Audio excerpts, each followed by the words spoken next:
Did you hear? Another sailor's drowned.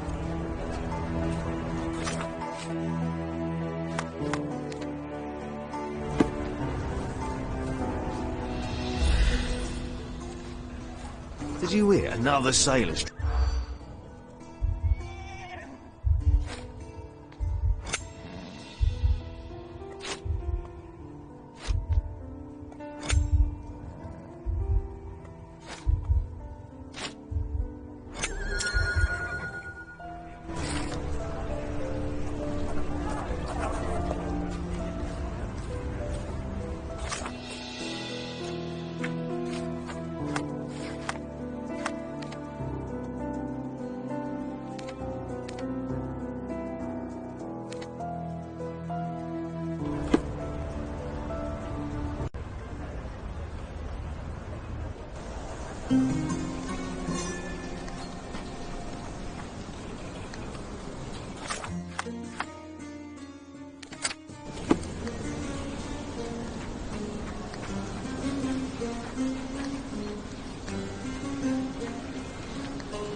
And the kiss mark, it's the work of it. Here to gawk at the bloater? Not at all, officer. Perhaps I can help.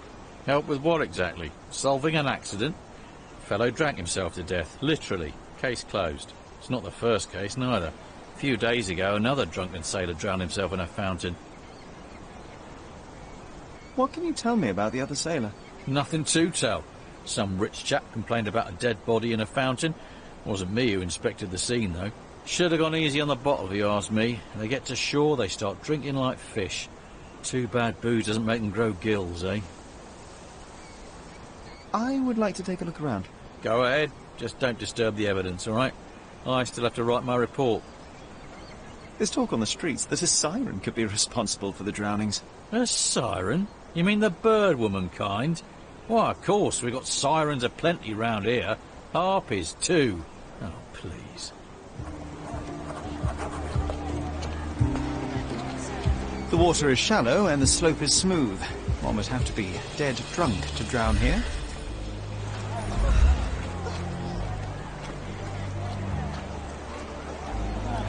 His whole body is tense, stiffened by rigor mortis. A kiss on the forehead is quite intimate, but the vulgar lip rouge suggests a different type of intimacy. Interesting.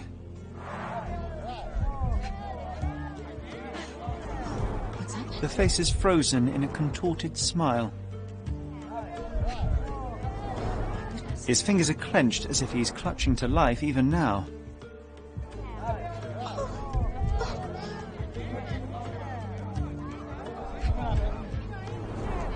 Worn, soaked boots, size 8. Something smells fishy here, and it's not brine. It's a good thing the tide hasn't washed away the tracks. I should inspect them more closely.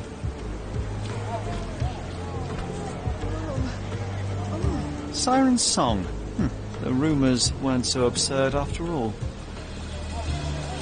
There's still some left, just enough for a tipple.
The sediment contains cyanide. It turns out he was poisoned.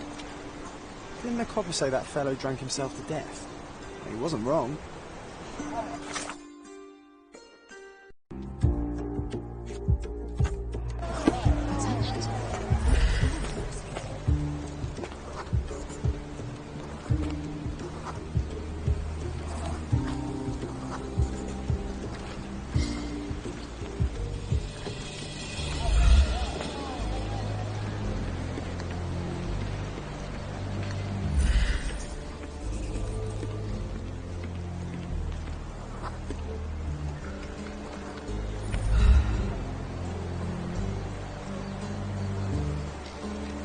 A bright red lip rouge mark.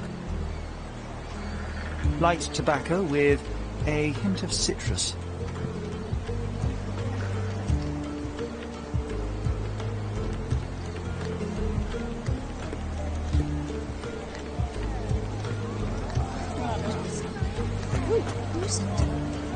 What now? I've still got my report to write to make it. I hate to break it to you, officer, but it wasn't an accident. Care to elaborate, smarty boots? The bottle of wine I found near the victim had been poisoned with cyanide. He was dead before he hit the water. Whoa, that's a twist. Any leads on the poisoner? Nothing to put my finger on, but I might need to inspect the other drowned sailor. Well, of course I won't stop you. It's not my case anyway. We had a complaint about a body in a fountain. Can't have bodies laying about in fountains, can we? It was somewhere in Scaladio, as far as I know. You think they're connected? That is what I intend to find out. Thank you.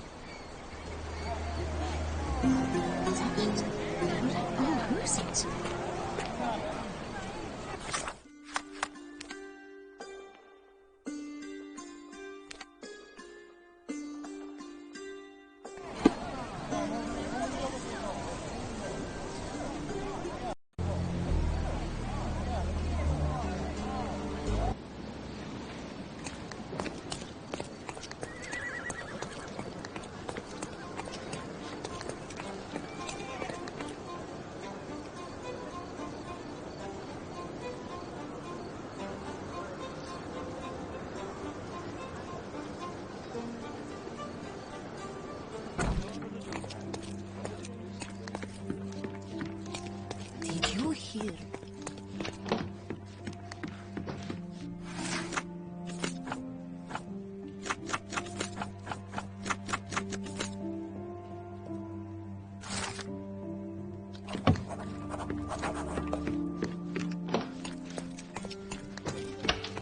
Did you hear?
Oh, look, they drained the fountain and removed the body.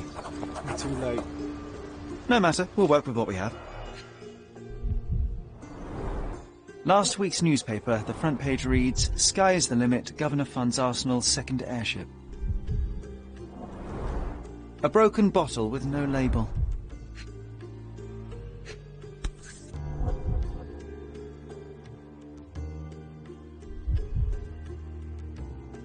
Light tobacco with a hint of citrus. A bright red lip rouge mark.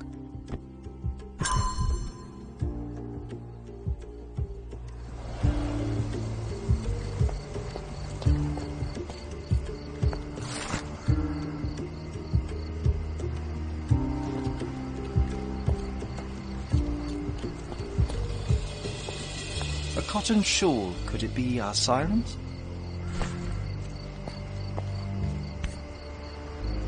A worn leather tobacco pouch, salt-stained from a long time at sea.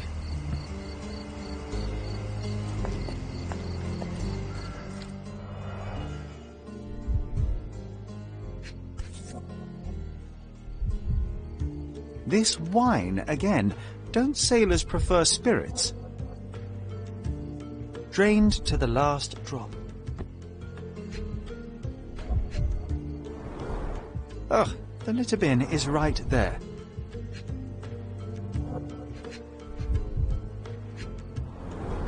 The victim won't be needing his cap anymore. I might as well take it.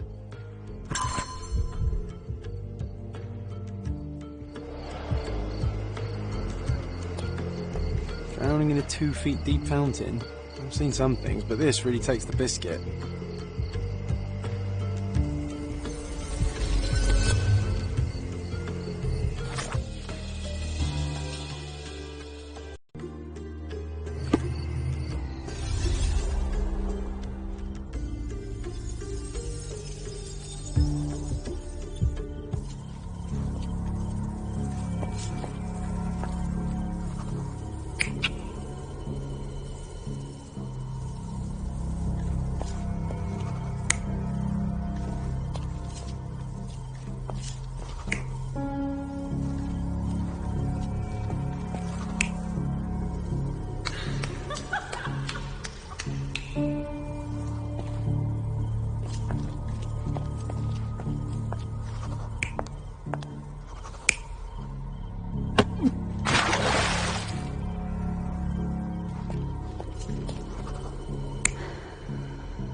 This sailor is another victim of the same woman. She poisoned him and pushed him into the fountain to make it look like an accident. Sherlock, the spot where he fell, I saw something. Maybe you should take a look.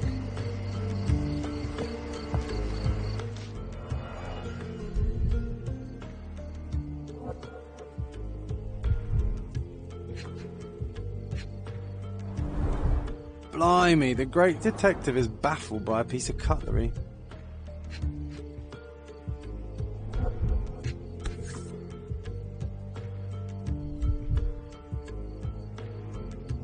A water-soaked matchbox from the Drinking Dutchman. Must be a local pub.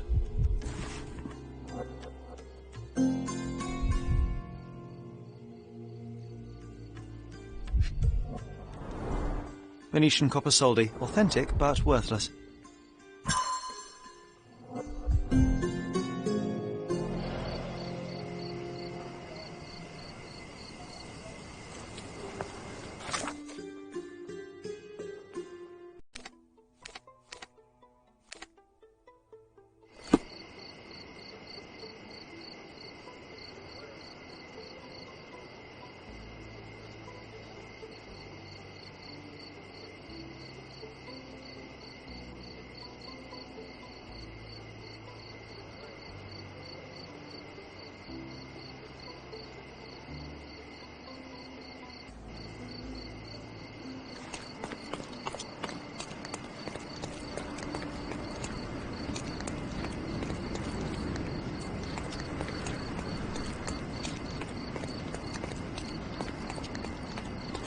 Don't pass by. Welcome.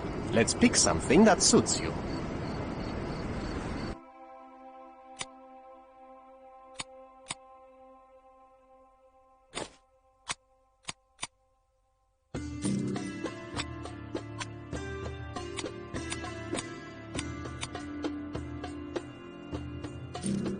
Be careful with what you...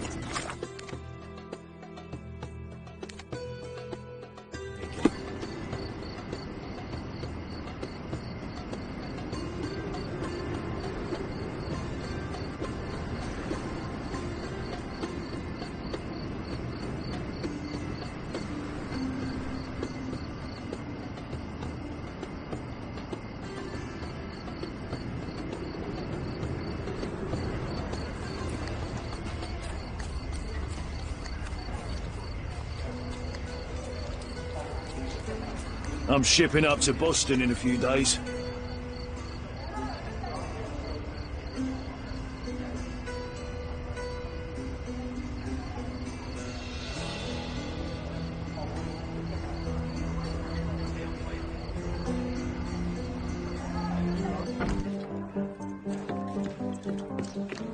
Hey, barkeep. Another one. What can I get you, mate? Nah, I'm good. Don't want to end up like that guy who drowned in the fountain after having one too many. Aye, I know the fella. Shame, damn shame. But let me tell you, it wasn't the drink that got him. 'Twas a curse. You're pulling my leg. No kidding, mate. You sail long enough, you start taking it seriously. He was from HMS Achilles. Some British schooner, nothing special. Except one of them Jack Tars shot an albatross. Everyone knows it's bad luck. Everyone. The dimwit brought the curse upon his whole crew. 3 are dead already. Wait, I've heard of only 2 such accidents. Are you saying that another man drowned? Drowned or not, they've all kicked the bucket. Just this morning, another member of the crew was found dead. It's a curse, I'm telling you. Now we're obliged to find... It must indeed be the curse, but how do you know all that? Why, he told me the whole story himself. The victim told you? His crewmate. The one who killed an albatross, Harry Thorne. He's renting a room upstairs. Every day, he gets completely rat-arsed, raving on and on about the bird around his neck. He's sleeping it off right now. But when the blighter wakes up, it'll be the same thing all over again. Do you have a free room? Certainly do. Dirt cheap. Here's the key. Go pick anyone you like.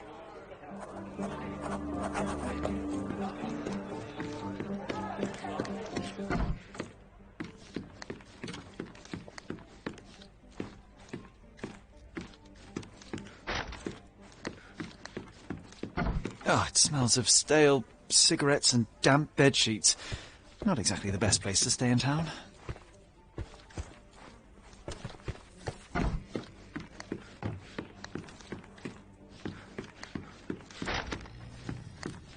Oh, the smell alone makes me feel groggy. Oof, he's really gone on a binge.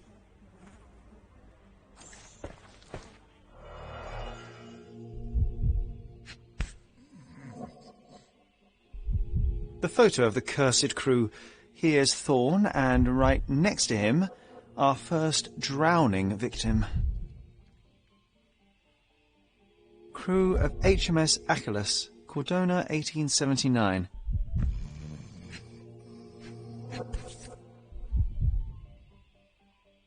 The same as we saw earlier.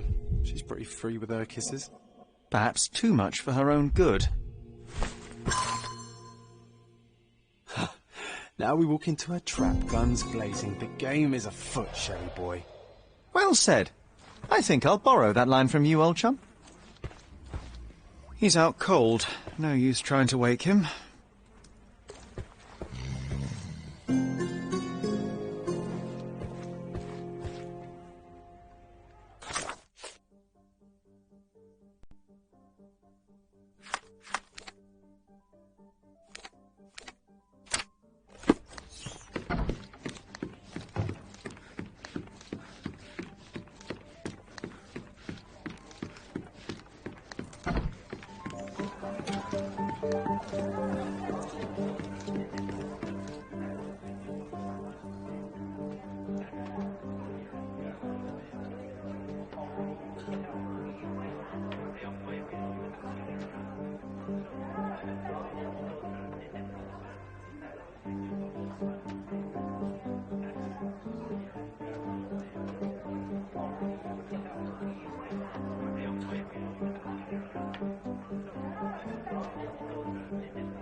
Welcome, Kimball Davis.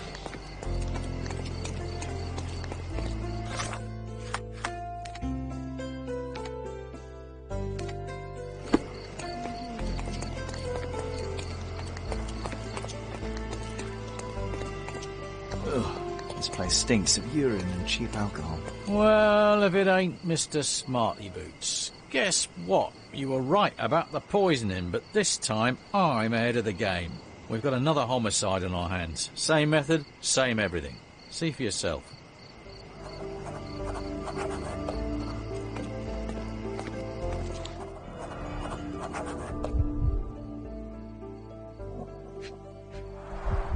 He suffered a head wound. There's caked blood in his hair underneath all the mud. A sharp, bloody rock stuck deep in the mud. The officer must have rolled the body over.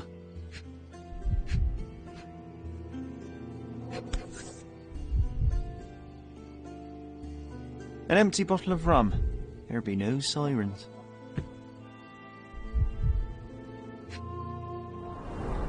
Looks like he slipped. This was clearly an accident.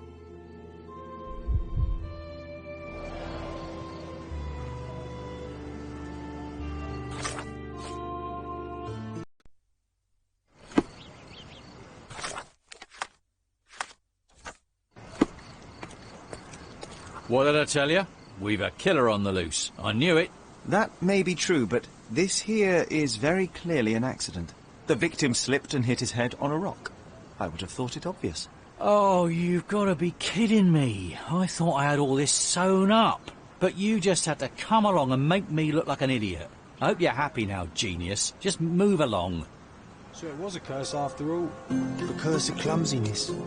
I hope it's not contagious.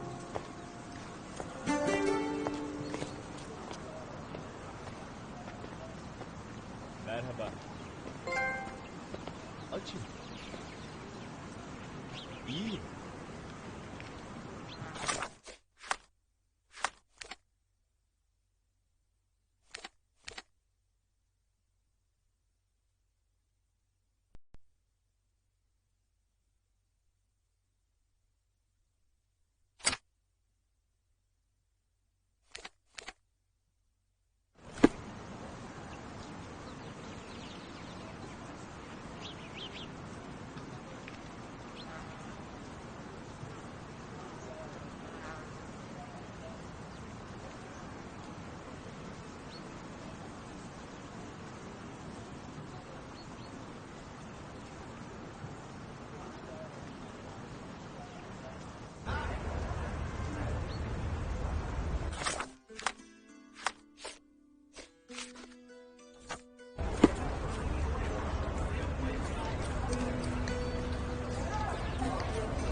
Can I ask you a question? Yes. I heard about this, Anson. Let me tell you.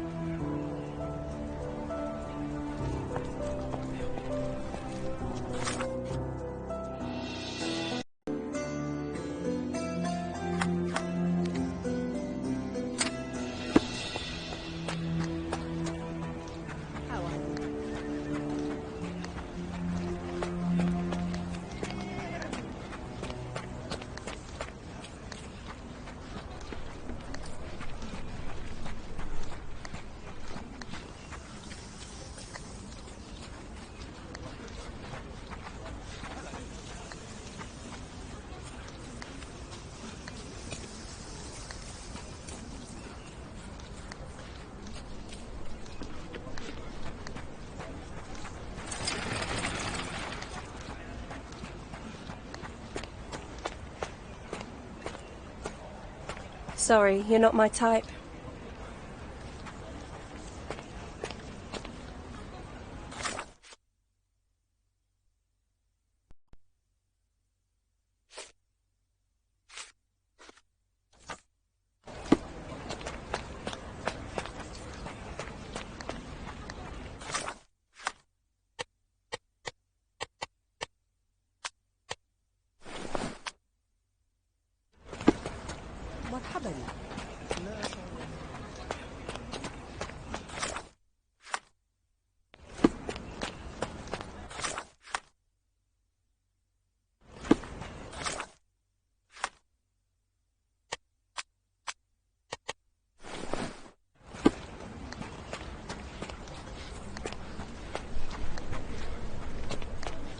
Harry, dear, you finally... Oh!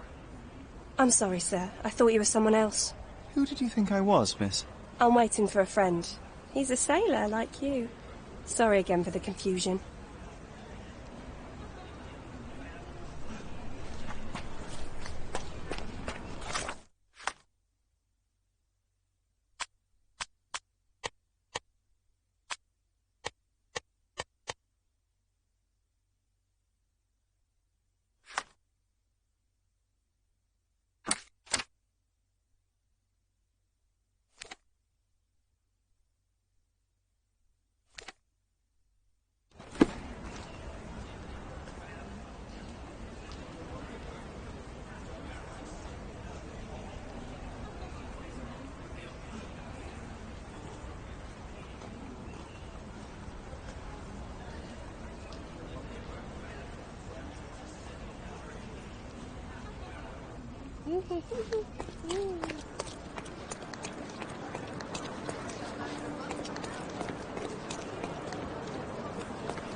Nice affordable clothes. Step right up.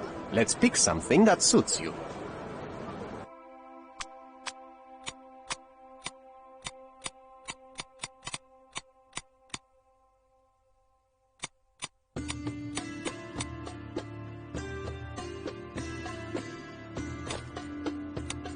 Be careful with what...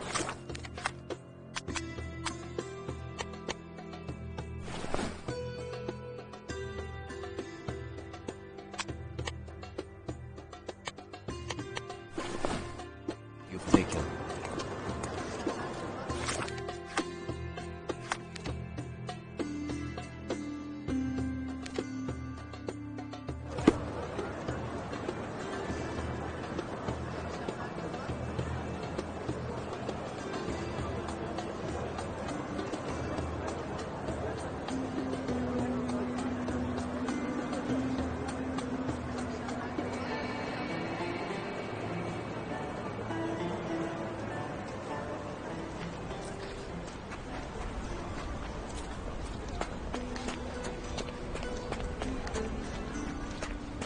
Harry, it's you! I knew you'd come. It's been so long, but you haven't changed a bit. I don't suppose you remember me, do you? You must be Eloisa, yes? I got your letter. Wonderful. No point beating around the bush, then. I've missed you, love. I wonder if you still have your prowess. Why don't we go to my place for some wine and something extra? How could I refuse such an offer from a pretty girl like you? Let's go right now. Wonderful. Follow me. It's not far from here.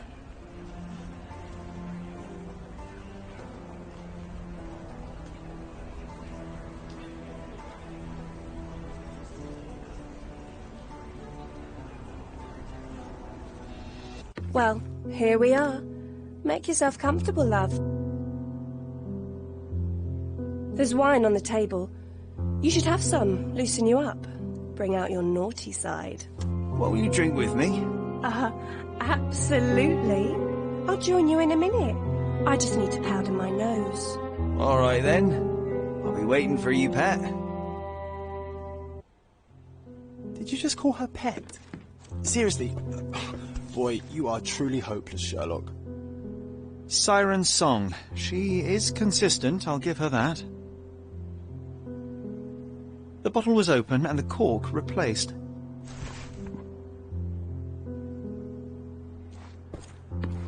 A fresh lick of paint, some warm touches, and anyone could call this place a home. Hey, if you want to keep this stupid... Hurry up, she'll be out any second. HMS Achilles, Friday, 5 p.m. She prepared for their arrival.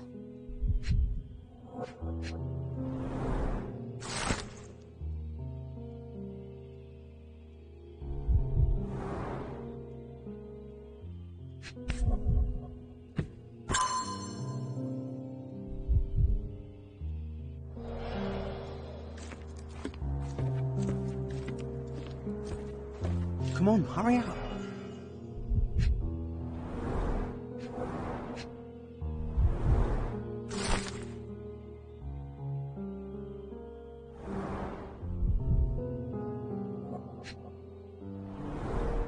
Ah, she's smoking citrus-flavoured cigarettes. The dots connect.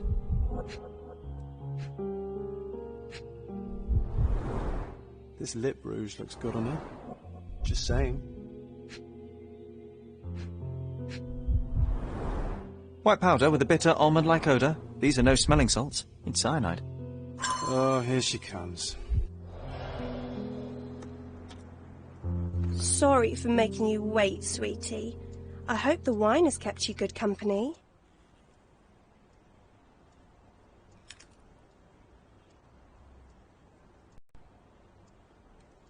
Oh, yes. I needed to wet my whistle real bad. But the bottle is full. You didn't even take a sip. Come on, drink it. I insist. I have to decline. I believe the contents may be detrimental to my health. Wait, what's happening? It's time I drop my act. This beard is false. I'm not Harry Thorne. Oh, I see. You're from the police then, yes?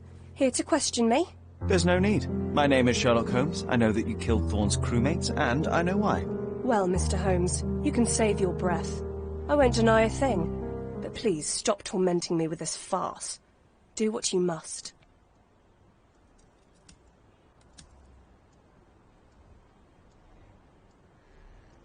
I will keep it a secret, but you do have to stop. How can I stop now after all I've done? I thought it would bring me solace. Stupid. It is too late.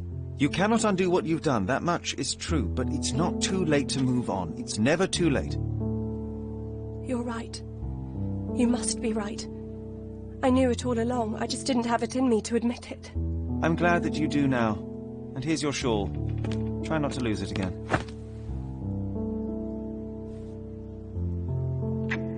I won't. Thank you, Mr. Holmes. Thank you so much.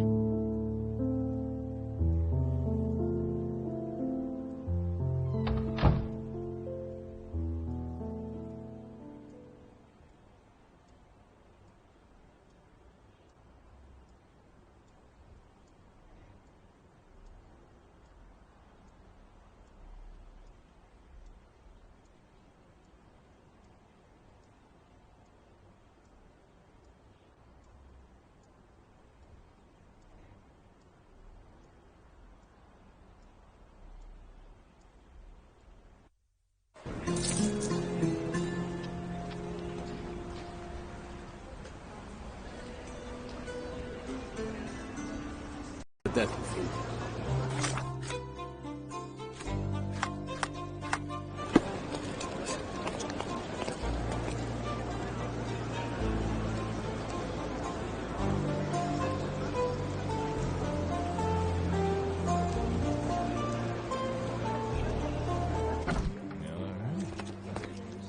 Any progress with the case, Mr. Holmes?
Wow, things really got out of hand here.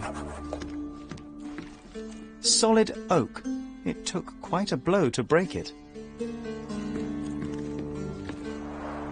Shards of a broken bottle with blood on them.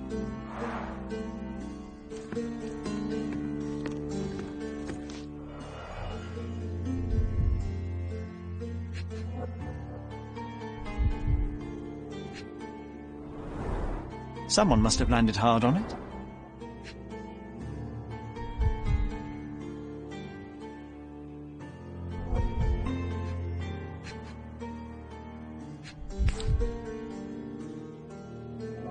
The lenses are very thick. The owner of these glasses is very nearsighted.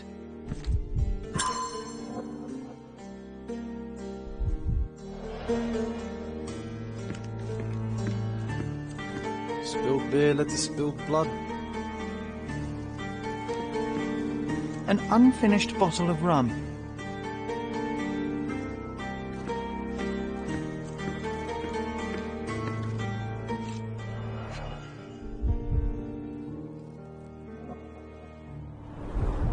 That's a lot of blood. The victim was stabbed several times. Sharp enough to gut a fish or a man. An ordinary kitchen knife.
You're not even trying, Sherry. Concentrate.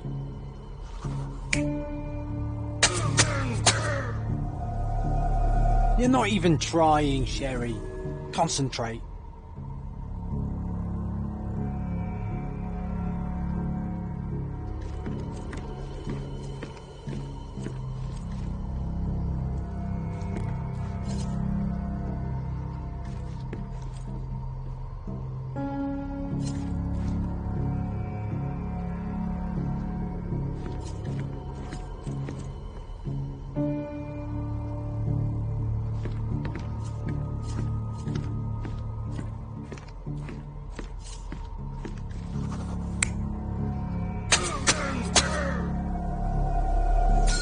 It all started when the trader accidentally spilled his beer over the sailor.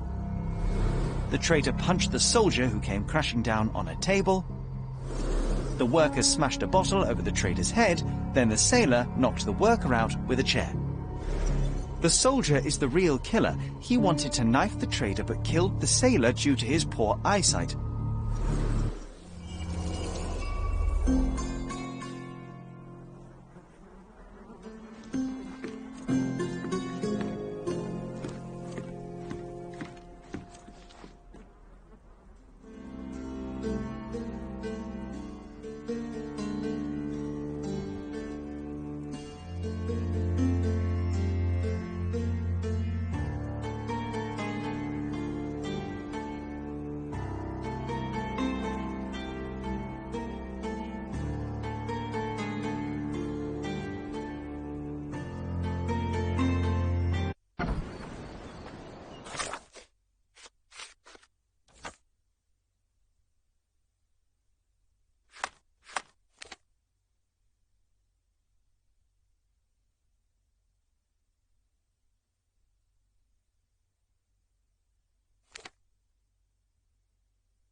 You have 3 people detained on suspicion of murdering a sailor in a bar fight. All evidence indicates that the soldier among them is the true killer. He was the last man standing. Very well. Soldier or not, he'll get what he deserves. I'll see to it personally. Nice work. Try solving another case. It seems you have a knack for it.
2 bullets hit the cart, no traces of blood though.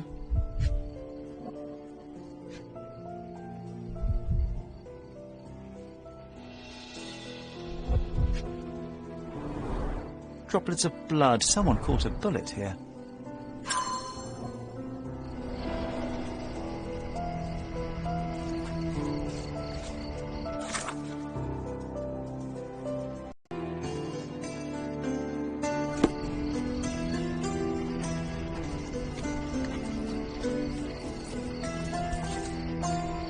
Perfectly balanced for throwing. The blade is very sharp.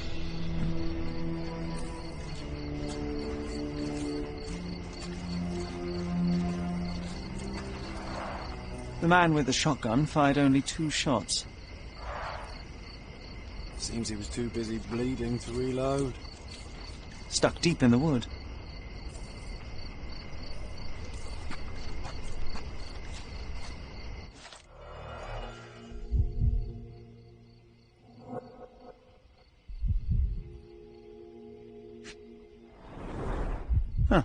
Some loot has been left behind. Whoever took it must have been in a hurry.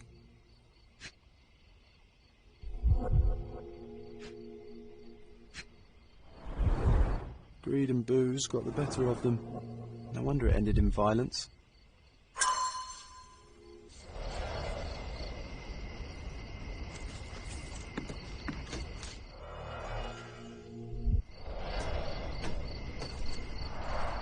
Pieces of brass tacks, piranha rounds.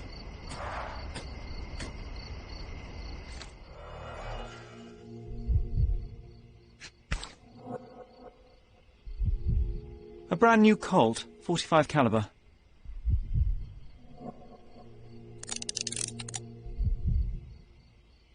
The shooter fired 3 rounds.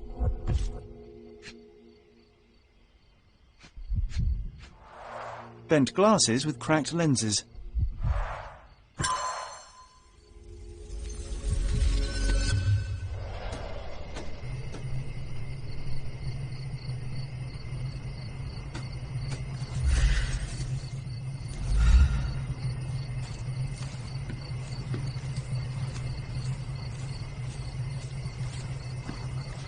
It's you again. Be sure not to miss any clues. Stark will piece them together, you'll see.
man with the shotgun was killed by a throwing knife to the neck. But not before firing at the man in glasses. The man in the hat took a bullet to his leg, but 2 other bullets missed. The report mentioned he was shot in the heart, but how? There's something I'm missing here. Who could have finished him off?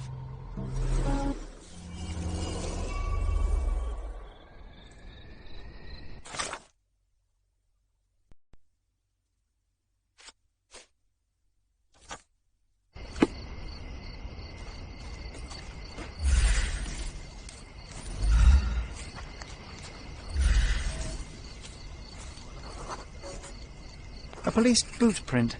So that's how it ended.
I visited the location where the 3 robbers killed each other over some stolen loot, but I wasn't the first to inspect the scene, was I? No. Officer Schmidt arrived there first, just hours after it was reported. Poor Schmidt. That same day, he received news that his dear old grandmother in Austria had died. He had to leave for the funeral immediately. He is anything but poor. I doubt he'll be coming back. It was he who killed the last robber and took the loot for himself. Blasted. I knew he was acting suspiciously. He may be beyond our reach now, but I'll be sure to expose the little weasel when I write my report. Nice work. Feel free to take another case. We make a great team, you and I.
The flowers are still fresh.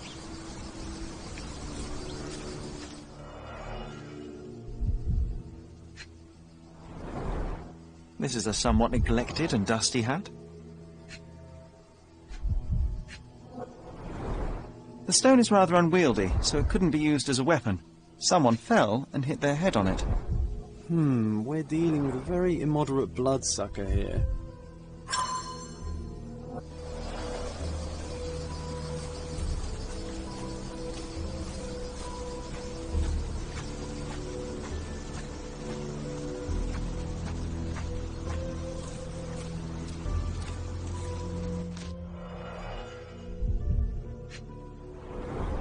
An expensive hat with a few grey hairs stuck to the brim.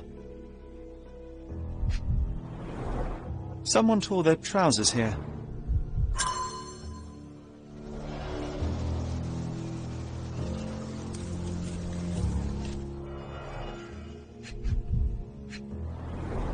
The blade is bent from the impact.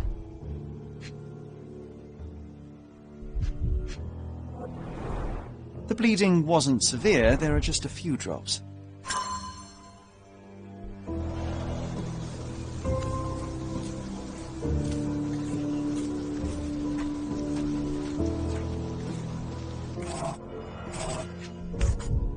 The label is illegible.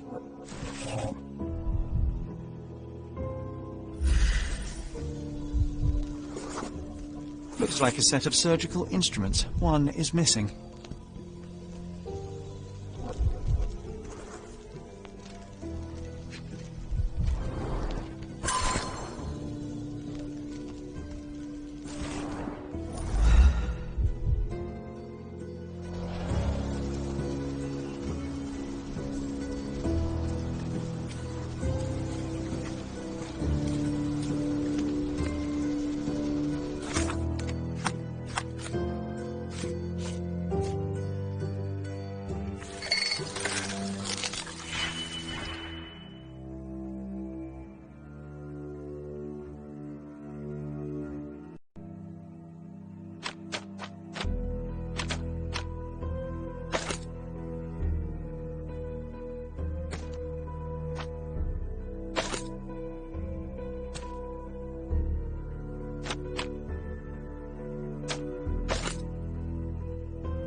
This must be the vagrant shelter. Quite homely, if you don't mind sleeping next to the corpses.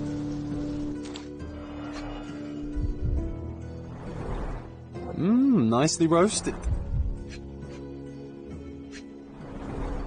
I wonder how even the most destitute always somehow manage to scrape together enough for a drink. Psilocybin mushrooms. These are powerful hallucinogens.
The brother of the deceased became furious when he caught the anatomist exhuming his sister's body.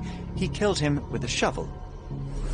The graveyard keeper took to his heels, but didn't get far. He fell, hitting his head on a stone, which rendered him unconscious. With the murderer gone, the reporter who was hiding punctured the neck of the first victim to imitate a bite. But when he did the same to the second victim, he killed an unconscious man. So we have 2 murders and 2 murderers, but no vampires. Vampires are not so scary when you have grave robbers and journalists running around.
Constable Stark, do you believe in vampires?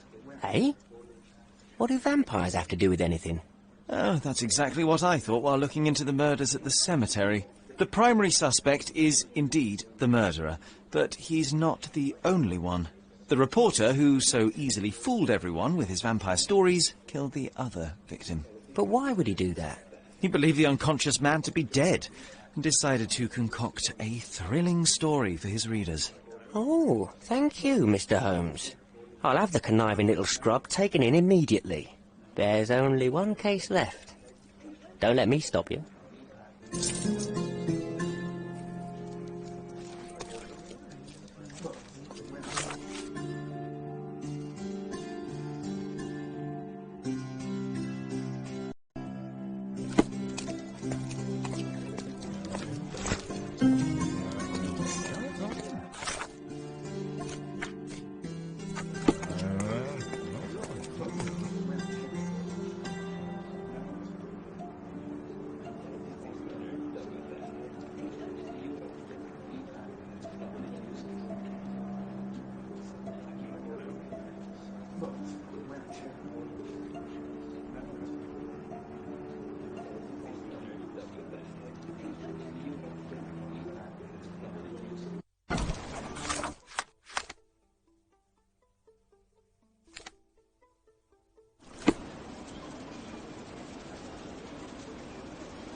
The hoof prints end in deep furrows. The animal was resisting.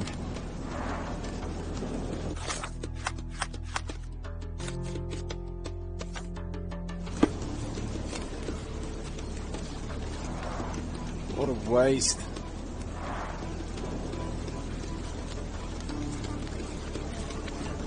Multiple bare footprints. I should examine them more closely.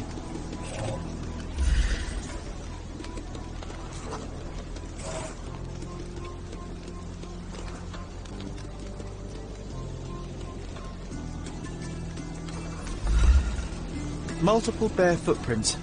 I should examine them more closely. Someone stumbled on a stone and fell to the ground.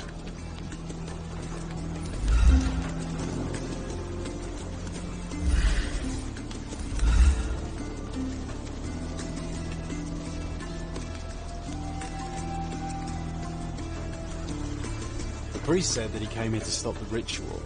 Did you really, Father?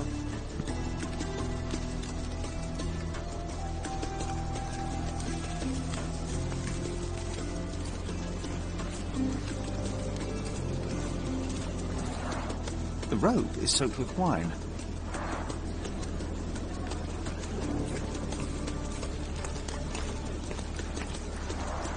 The goat was torn to pieces. Ugh. Savagery.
So, we have 3 lusty women engaged in a ritual. They're drinking and dancing when suddenly they hear a noise from the bushes. Their ritual seems to be working. There's a man they can get drunk already. While 2 of them are busy with the priest, the 3rd one leaves. She is the one who stole the goat and brought it to the ritual. The poor animal smells trouble and charges at the drunken woman with the amphora. Still, he couldn't break free, and at the end was brutally torn apart, eaten alive. Well, they attracted the attention of men. The police, at least.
Mr. Holmes, I have great news. Our recent accomplishments have earned me a promotion. Sergeant Stark. It has a nice ring to it, hasn't it? Please accept my congratulations, Sergeant. Your part in solving those cases was invaluable. Come, Mr. Holmes, your part was just as important. Not without my guidance, of course, but you did an excellent job. Anyway, I'll be moving back to the office space. My days at this blasted desk are almost over. I won't be scapegoated now. Good for you, I suppose. Speaking of scapegoats, I've solved the last case on the board. The goat was stolen by the lady in the blackbird mask. As if that makes any difference, judging by the atrocity I witnessed at the crime scene. Yes, I heard about that one. The things women get up to these days. Ugh. Well, I'm glad to have been of service. Now I have other matters to attend to. Mr. Holmes, if I may be so bold as to make one last request. Do you remember that I told you that our chief inspector has been missing for a few months now? My current task is to establish his fate. I've tried to make sense of this last case, but it's a convoluted mess. I would really appreciate your help. Why don't you do it yourself? I'm sure there's nothing in that case a police sergeant can't handle. You're simply much better at it than me. There, I said it. I won't argue with that, although much better is still an understatement. Fine, you have me intrigued. Thank you awfully, Mr. Holmes. Tell me everything you know. I don't know much. Just that it's connected to a gang called the Hive. Placido has been after their leader, the Hive Master, for years. But otherwise, I can't make head nor tail of it. Here, take the key to Placido's office. You might find some leads in there. So is it Chief Inspector Placido who has vanished? From what I've gathered, he was a good detective. Ain't that the truth? He was solving cases like shelling peas. Without him, things have gone downhill. He was a crotchety sort, always grumbling, fussing, taking his snuff by the handful, but I, for one, miss the old boy. Very well. I'll see what I can find out. One thing is certain. It's a dangerous business. Be careful, Mr. Holmes.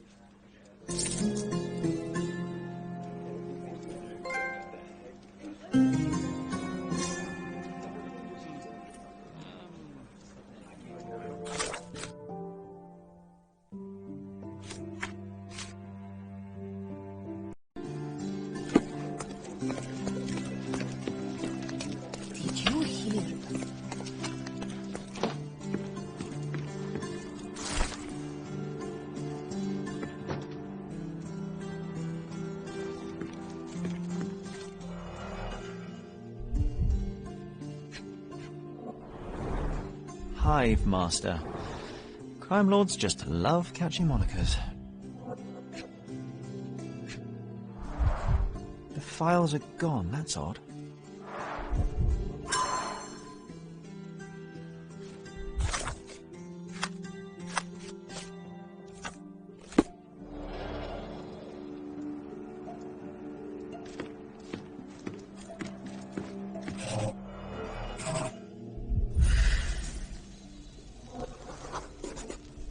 This must have been an award for long and faithful service.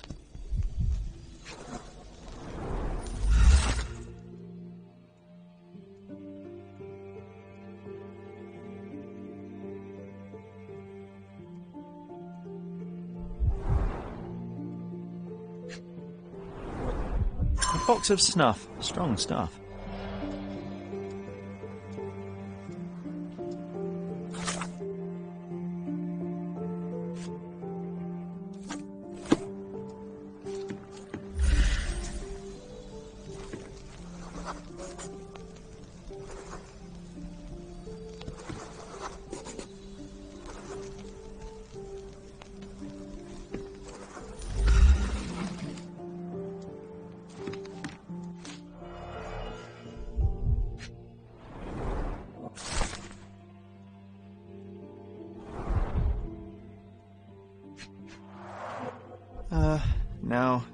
Now that is odd, to say the least.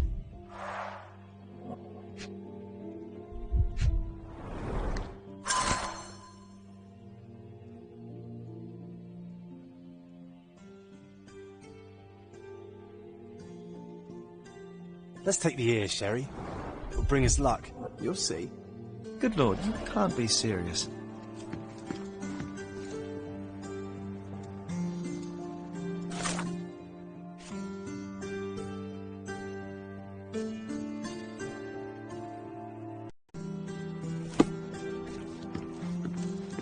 Nice. Always play it by ear, pal.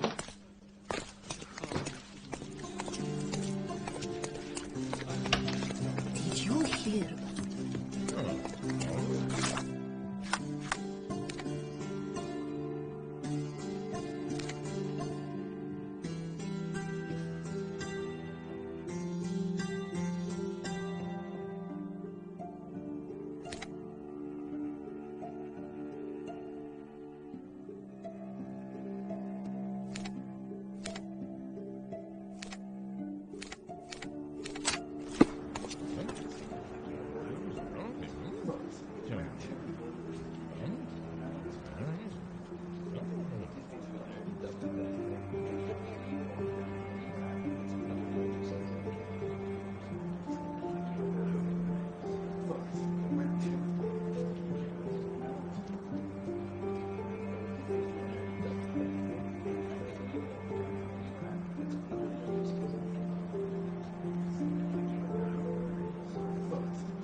Hey, this is Hive territory. I thought we were Shoot him, against boy. murder.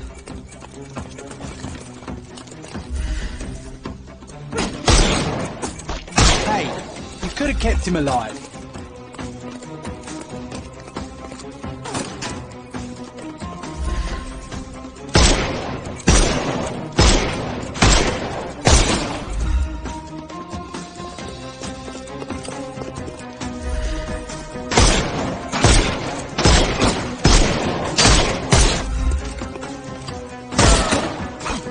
I thought we were against murder.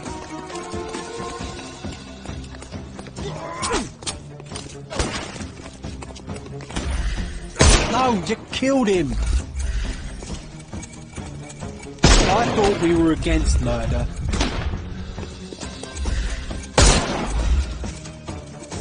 Hey, you could have kept him alive.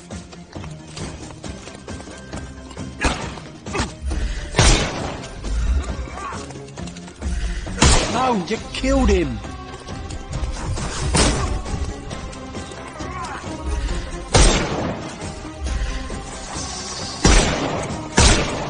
I thought we were against murder.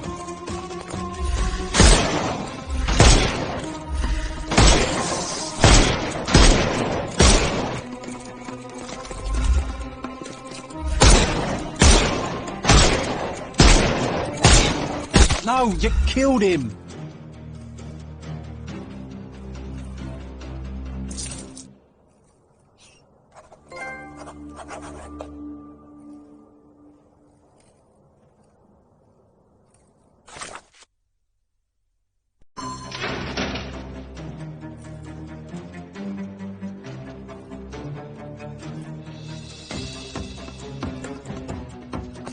Hey, this is Hive territory. Shoot him, boys.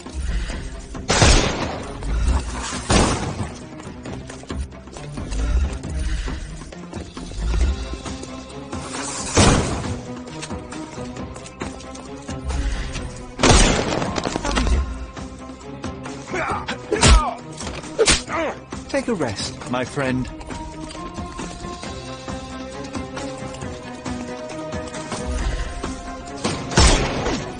Just die!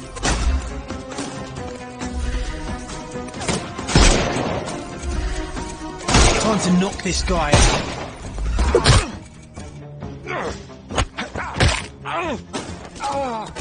Don't bother moving. You've lost. The snuff's ready.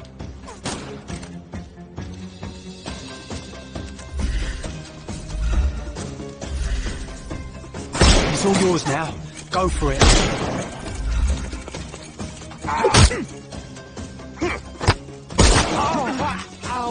No more. Give him the pepper snuff.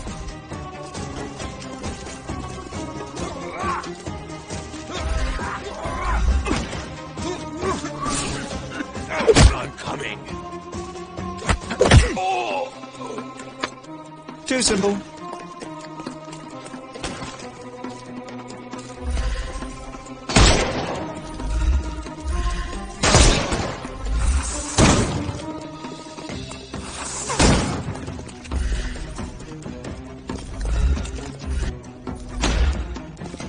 I'll put you 6 feet under. I'm coming for you. I couldn't miss the party.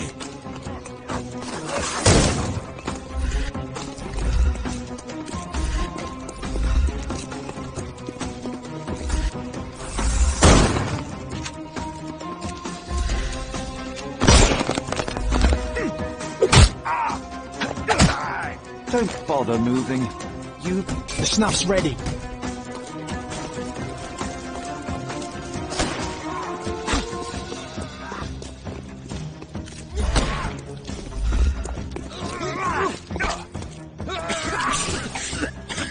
I'm coming for you. Too simple. I couldn't miss the party. Don't cry, you'll live.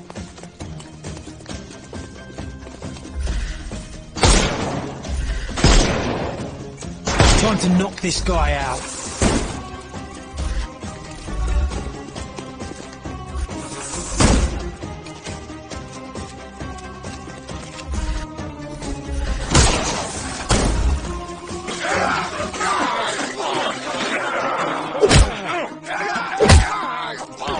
No more crime for you until next month. Give him the pepper snuff.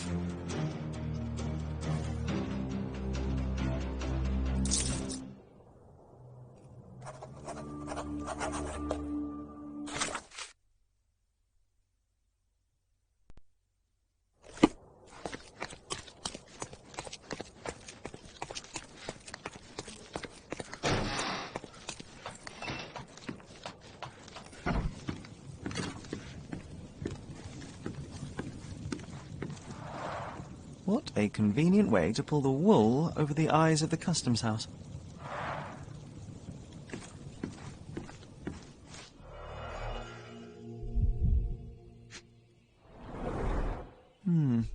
Everything knits together.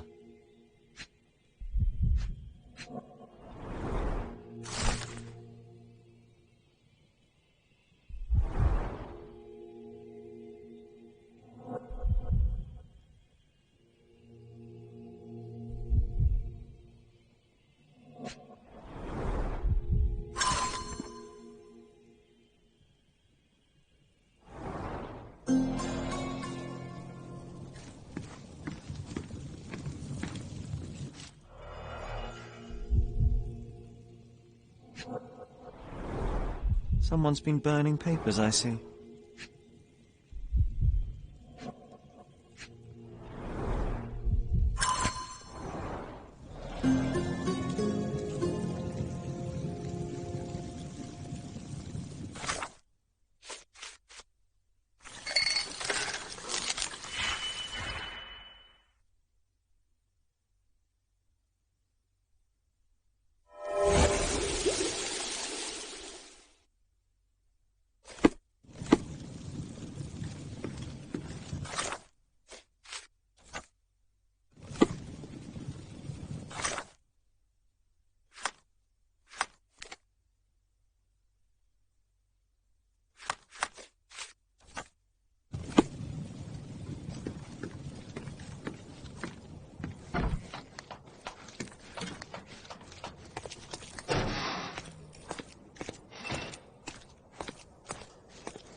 Get off me!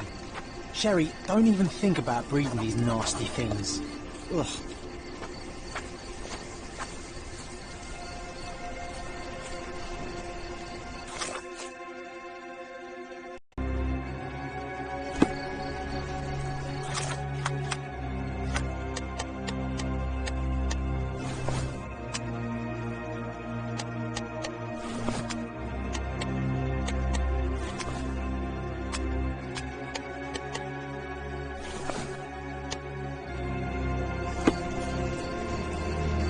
Sir, I'm looking for a man who goes by the name of Hive Master. Uh-huh.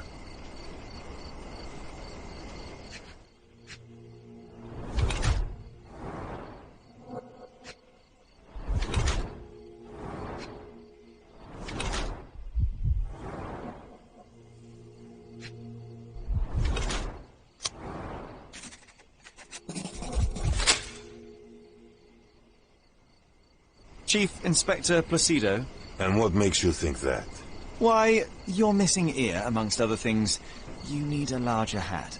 I've been investigating your last case on behalf of Sergeant Stark. Now I think I understand what happened to the Hive Master. Humor me.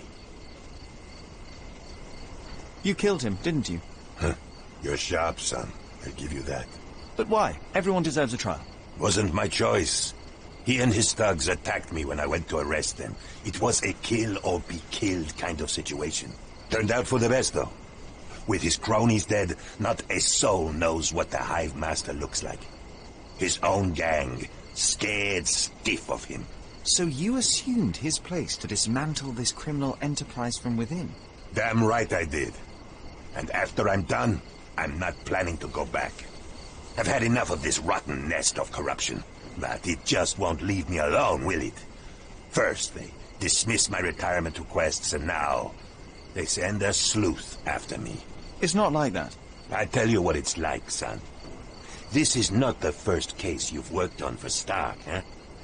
That amateur promoted to a sergeant for his merits? I don't think so. You're not an officer. But from what I can see, you are much brighter than the lot of them. So what's your stake in this? You some sort of consulting detective? Yes. I suppose you could call me that. My name is Sherlock Holmes, at your service. Then do me a service, Mr. Holmes. Drop this case and don't tell anyone you saw me here. Let me enjoy my retirement in peace. I'll consider your request, sir. Either way, I must talk to Sergeant Stark. Tell him I died a hero, or a coward, I don't care. As long as they leave me alone.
Any news, Mr. Holmes?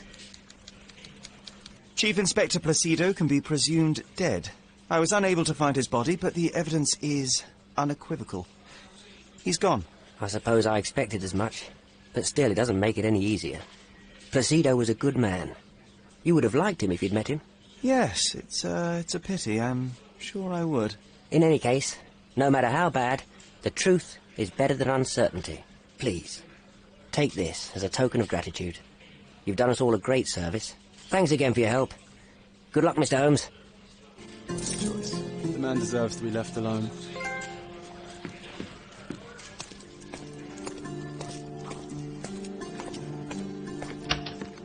Did you hear, Basilio?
I'm coming for you.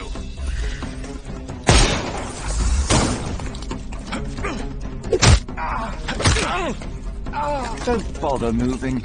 You've lost.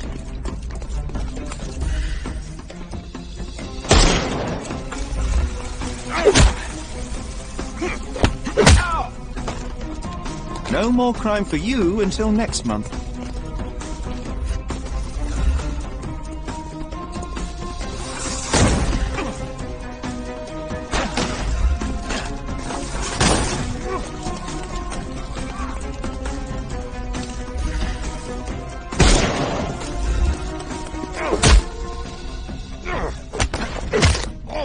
I couldn't miss the party.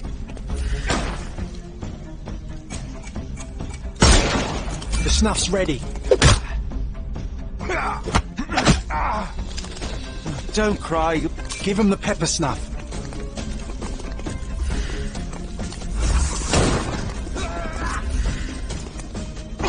I am invincible. No more crime for you until next month.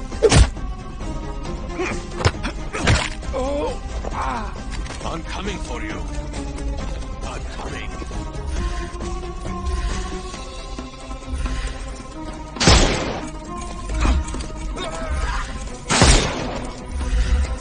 You can overcome the brute now.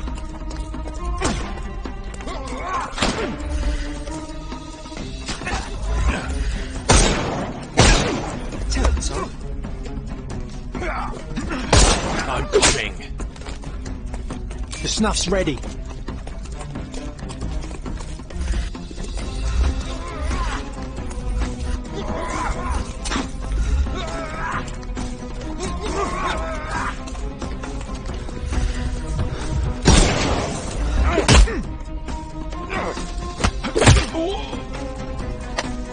Take a rest, my friend. Give him the pepper snuff. Too simple. The snuff's ready.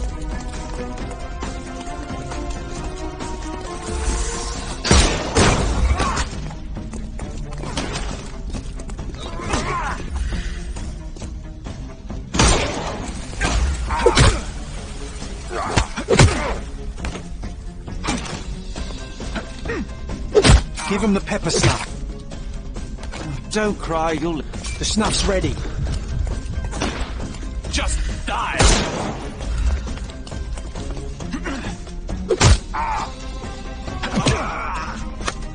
Too simple. Give him the pepper snuff.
Nasılsın?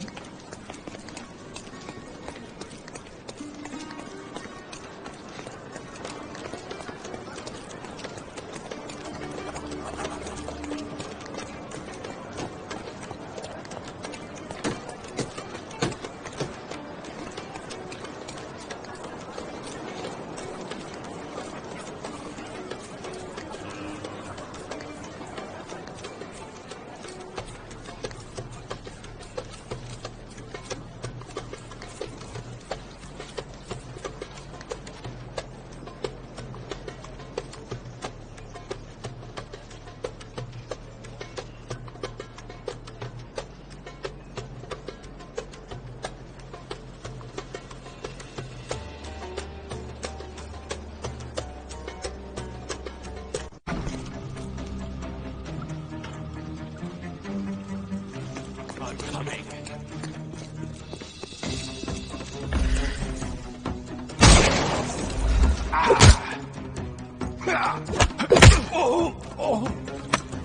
Too simple.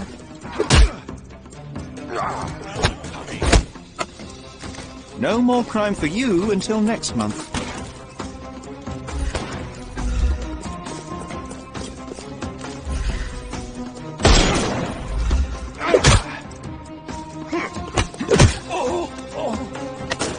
Take a rest, my friend. The snuff's ready.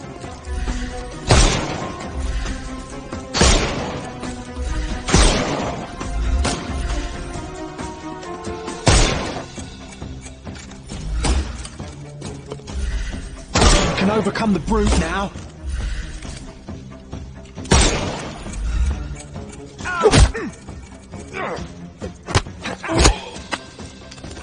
Don't cry. Give him the pepper snuff.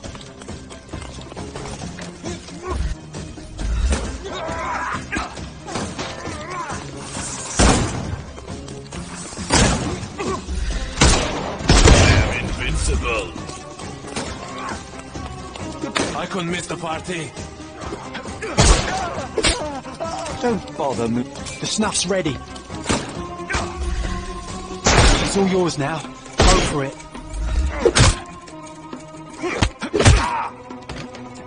Take a rest, my friend. Give him the pepper snuff.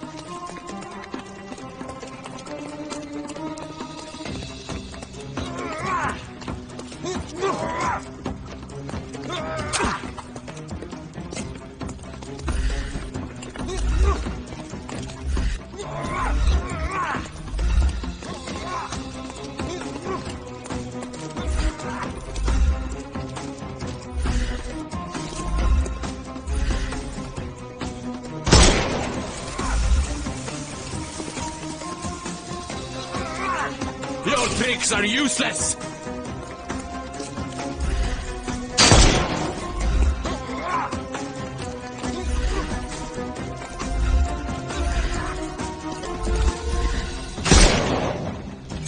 Time to knock.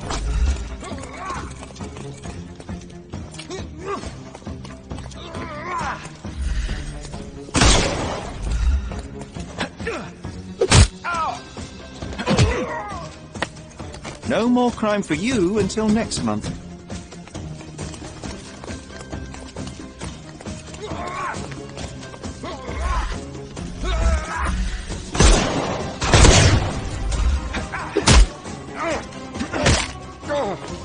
Don't cry, you'll live. I couldn't miss the party.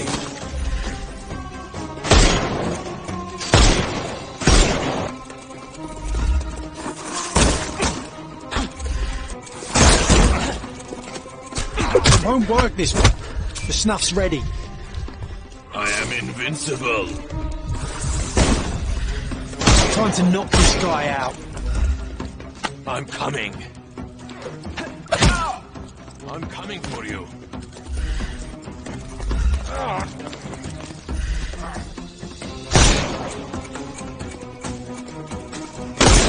Hello there.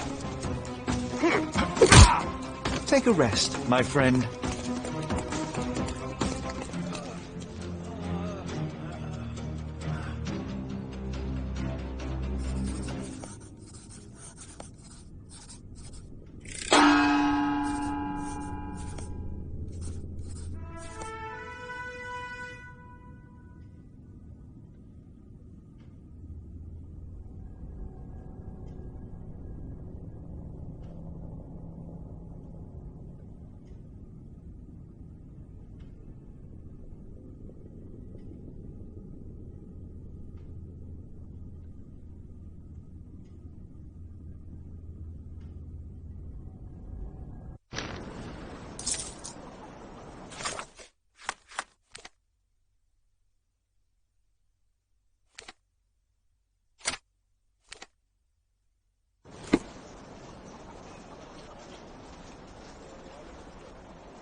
I'm coming for you.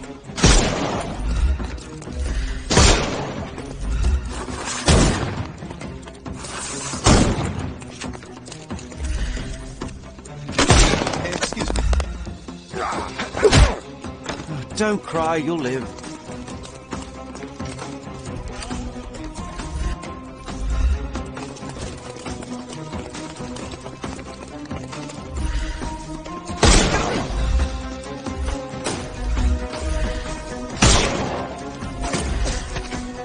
It's all yours now.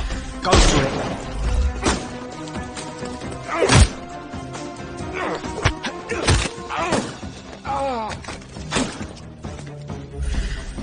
We can overcome.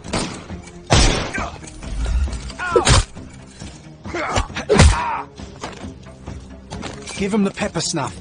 The snuff's ready.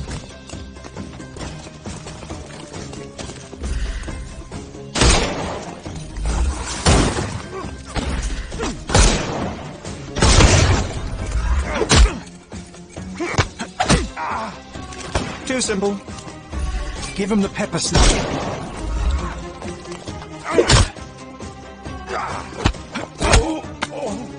Don't bother. The snuff's ready.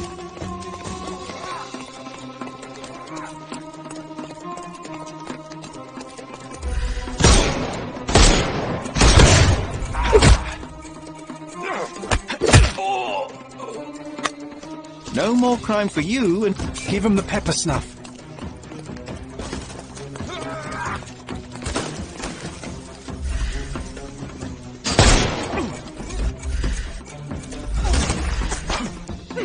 Eat lead. I'm coming. Don't bother moving. The snuff's ready.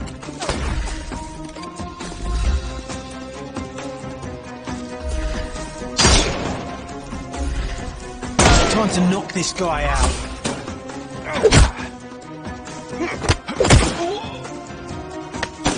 No more crime for you until next month.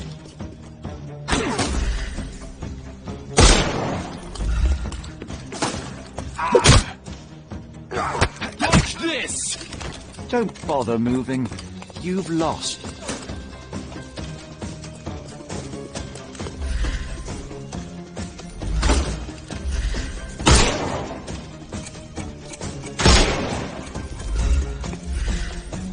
It's all yours now. Go for it.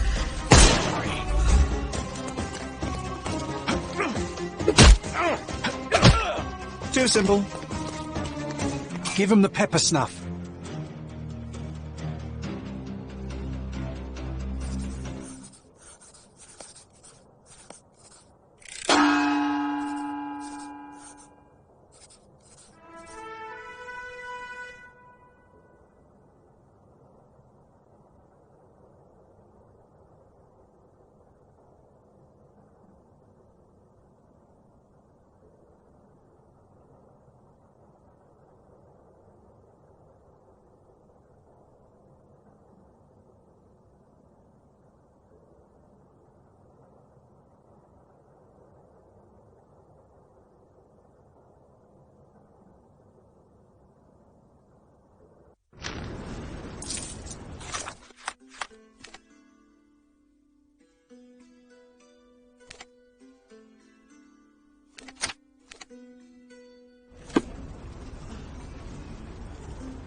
Take a rest, my friend.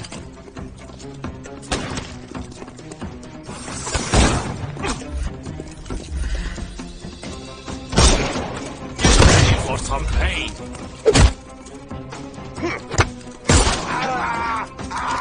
Don't cry, you'll live. No more crime for you until next... The snuff's ready. You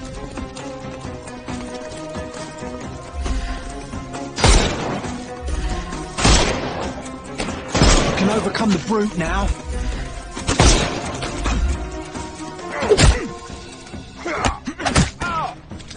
Too simple. Give him the pepper snuff. I will end you. No more crime for you until next month. The snuff's ready. Too simple. Give him the pepper snuff. I couldn't miss the party. Don't bother moving. You've lost.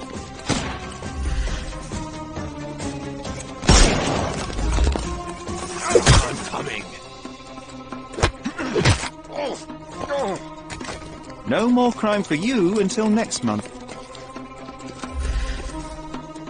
Dodge this!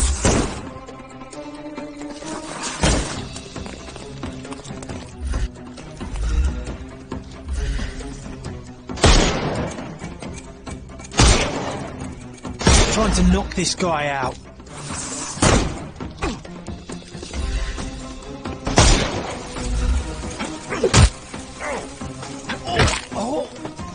Don't cry, you'll live. The snuff's ready.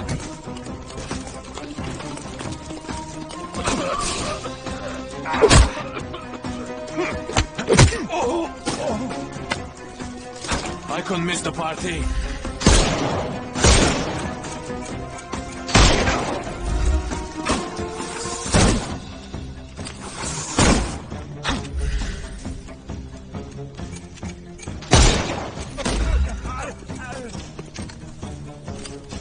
I will end you.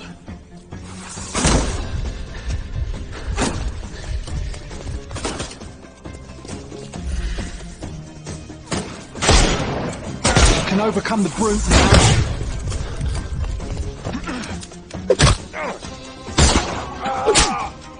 Too simple.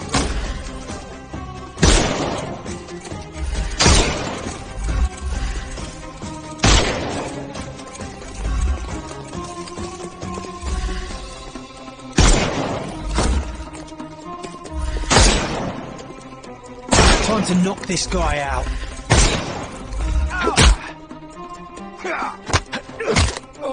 Give him the pepper snuff. Don't bother moving. The snuff's ready.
Set up. Okay.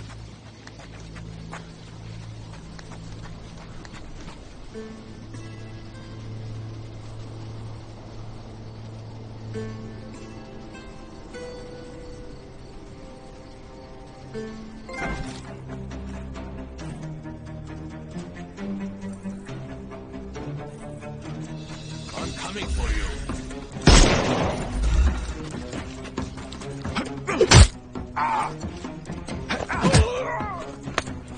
No more crime for you until next month.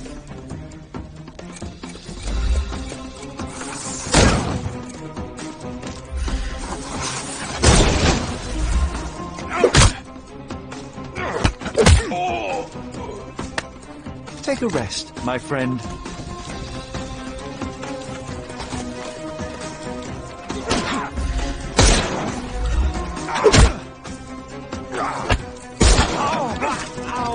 No more. Give him the pepper snuff.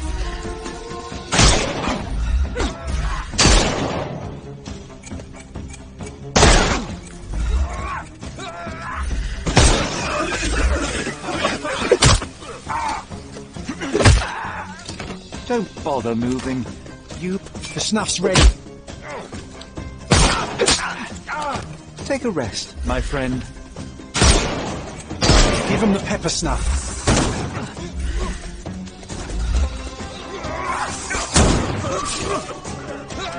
Overcome him, don't rush. I'm coming for you. No more crime for you, and he's all yours.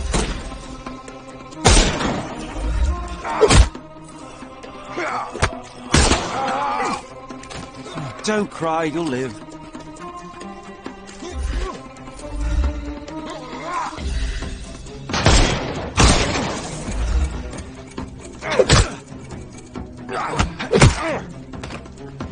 Take a rest, my friend. The snuff's ready.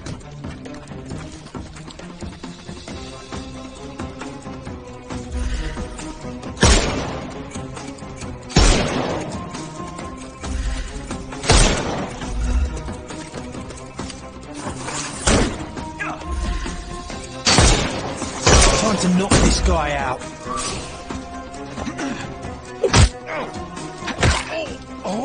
Too simple.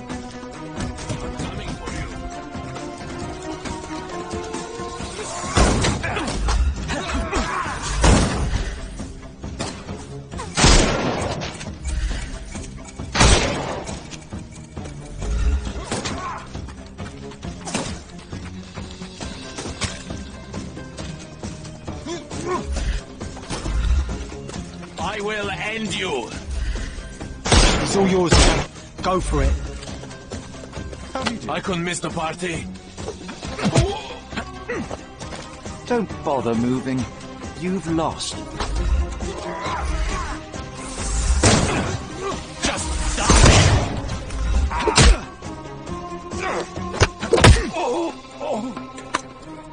Don't cry, you'll live. Give him the pepper snuff. Don't bother moving. The snuff's ready.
Did you hear Basilio?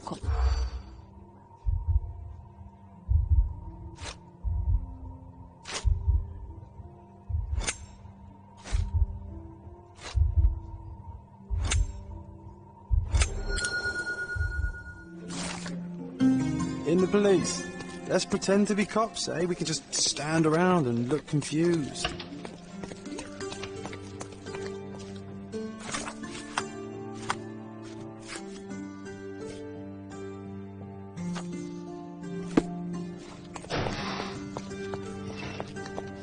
What a long day.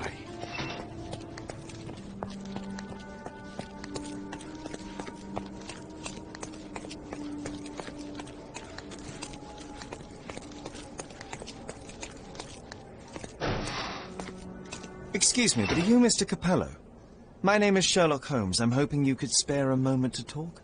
Manners, what a pleasant surprise. Most of your colleagues have lacked even the simplest of common courtesies. You're a suspect, sir, but not yet a criminal. I shan't treat you as such. Your case is refreshingly unusual, and I wish to get to the bottom of it. Manners and enthusiasm. Huh. May you go far, young man. What can I help you with?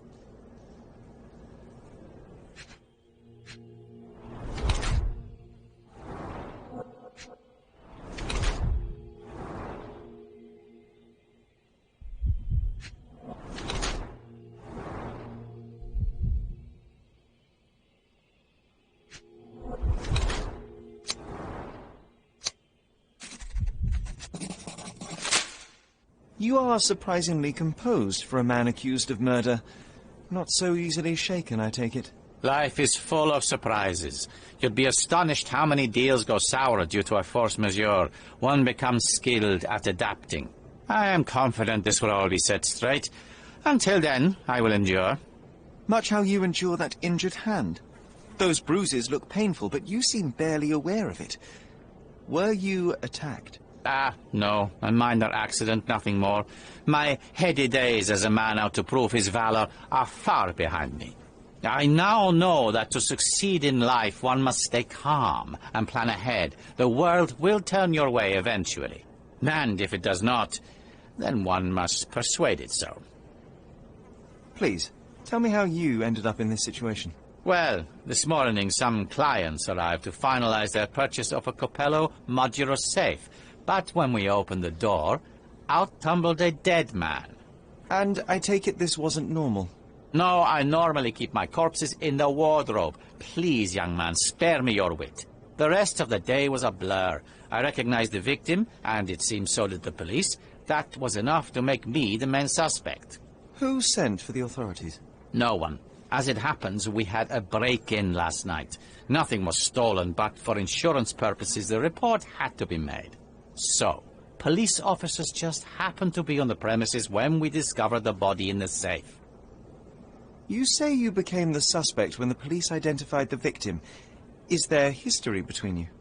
Surely you jest. That man and I have never met, and never would, unless he became the first deity in history to use our products. Some sort of family feud? I'm afraid I'm not familiar. You must be new to Cordona. It's an old tale. Back in Italy, generations ago, the deities tried to ruin our family business. They nearly succeeded. The Capellos rightfully struck back, but there has been bad blood ever since. And does that blood flow in you too? I told you, sir, it's an old story, or it was. I fear this horrible event portends worse to come. My wife may be in danger as we speak. I'd like to inquire about the burglary. I'm not sure I see the connection, but if you wish to know more, talk to Billy Lloyd, the night watchman. He scared off the thief. Was it also Billy that discovered the burglar? No, my wife did. She had stayed late yesterday. Poor Augusta. At least she's safer with the police than at home alone. You mentioned you were showing your wares to some prospective buyers when the safe was opened. Who were they? Clerks from the bank. They inspected the safe from top to bottom yesterday. I assumed the sale was just a formality at that point. And the safe was closed? It's usually open, but it locks automatically when the door swings closed. That's another marvelous Capello invention. A coffin that locks itself. Marvelous indeed. Help me grasp your movements yesterday. What time did you meet the customers from the bank, and did you have any other appointments? Yesterday, the bank clerks arrived at 10 a.m. Afterwards, I was alone in the office until my wife Augusta came in at 3 p.m. I left for home at 6:30 p.m. And what about this morning? Our meeting for the demonstration was set for 9 a.m. I arrived about half an hour prior in order to prepare. I have one final inquiry. Do you recall the time at which the safe door was closed? Young man, I may just as well ask you when you closed your cigar case. I have opened our safes a dozen times a day for a dozen years. I do not recall. Well, Mr. Capello, I think that's all I need from you at present. Where can I find your office? Here, take my card. Billy should be on site to assist with the investigation. And please, sir, would you check on my wife before you depart? Thank you. I will endeavour to speak with her before I leave the station. Please, treat her gently. Women lack our resilience when it comes to ordeals like this. I shall eagerly await your return. After all, there's little else I can do.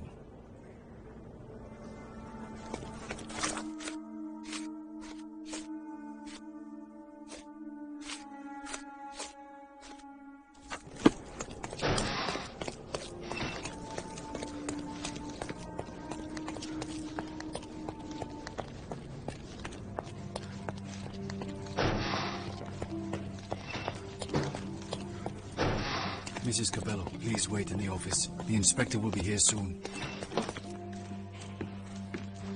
You must be the inspector. Would you be Augusta Capello?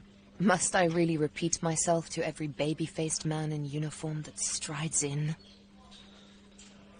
Forgive me, I am not the inspector, but I am working on your husband's case. Then I have nothing to say to you. Come back with the inspector in charge so that we may dispense with the endless repetition.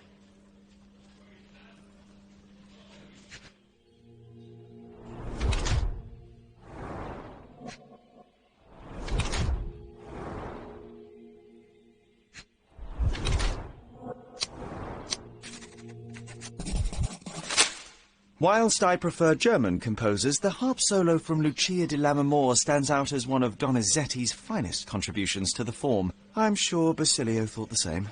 He did. How? Did he tell you how we met? Oh, there was no need. It is trivial to observe how much you value your memories of playing harp in the orchestra, and even an amateur Italian harpist would be familiar with Donizetti's finest work. Yes. Music is a balm in these uncertain times. It is nice to meet another who appreciates it. Much as I appreciate the truth. Please, Mrs. Capello, let me help you and your husband. I am not unappreciative, sir. But I'm afraid I presently lack the strength. Basilio tells me you were present during the burglary yesterday. What can you tell me about it?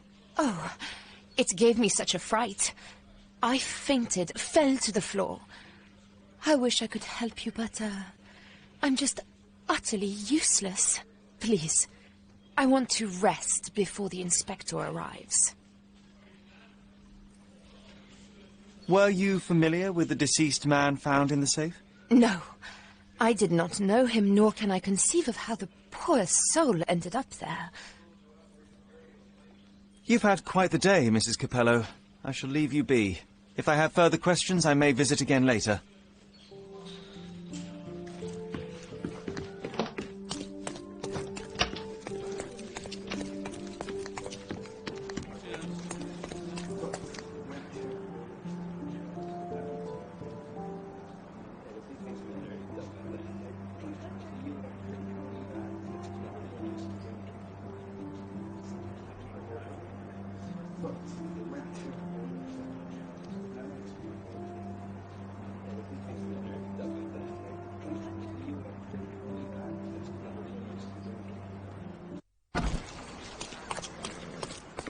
What's up?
Hello there.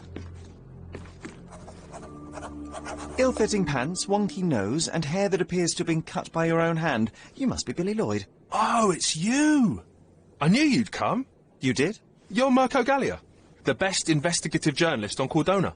I'm a fan of your work. Alas, you're mistaken. The name is Sherlock Holmes, and your employer... Oh, of course. Discretion. I'm sorry. I doubt the policeman upstairs heard me, though, so your secret is safe with me, Sherlock. Mr. Capello told me you were present during the burglary and scared the criminal off the property? Yeah, you should have seen it. As soon as the burglars saw me, they went white as death. Ran out the back door of the office. I heard a thud and cat shrieks, so I think they went over the railing and into the bushes out back. Clearly, my reputation precedes me. Mr. Capello was so proud. You regard, but you didn't give chase. Well, by the time I made it outside, they were miles away. So I went back to help Mrs. Capello. That kind of gentlemanly courtesy is why I'm so well regarded round these parts. What did the thief look like? Shorter than me, mid-20s, a huge scar across the right cheek going from the eye. Short hair. She didn't look like a ghost. Too corporeal. Hold on. She? You didn't think to mention the burglar was a woman? Why did you assume it was a man? It's the 19th century, sir. Ambitious young women are out there pursuing a career, and I, for one, encourage it. Yes, yes, spare me the sermon. When did the burglary happen? Oh, after 10 in the evening. I was just talking to Mrs. Capello. Does she normally work this late? No, it's the first time it happened. Usually I'm alone at night. I was explaining to Mrs. Capello how drinking water every 3 hours can help with digestion, when she excused herself and went back upstairs. Then there was a scream, and I ran up to the office, and... I know what happened next, thank you. What about last evening? Do you have any more details about the break-in? Of course. I write down everything that happens during my watch. Take a look. Fastidious in its mundanity, but I will make of it what I can. I must go and inspect the crime scene. If I have further questions, Mr. Lloyd, I will find you. Oh, don't worry. I won't be able to keep away. Right.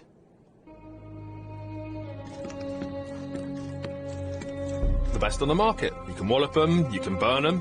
Nothing will work. I bet he tested that himself.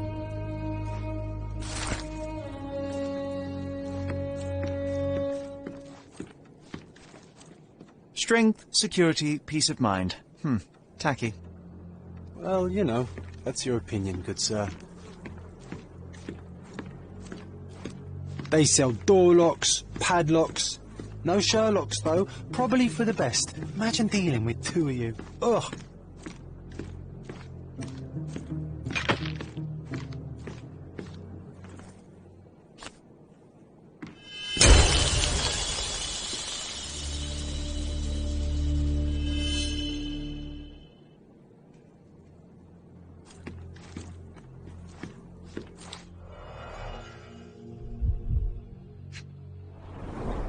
Bruises, torn nails, bleeding was severe and continued at length. Bulging veins, cyanosis, bloodshot eyes, odd foaming in the mouth. Clear indications of blunt trauma, possibly inflicted before the victim was in the safe. Clothes are not fully buttoned. Was the victim dressing or undressing?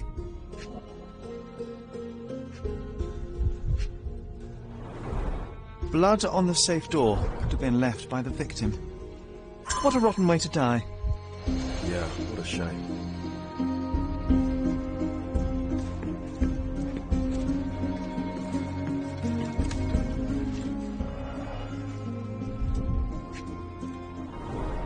The bottle is half empty.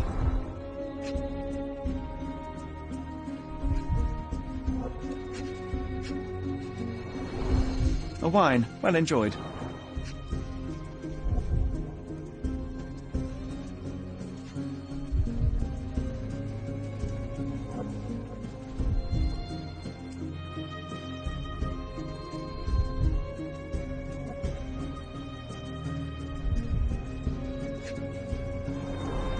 Recently used, but why would it be here?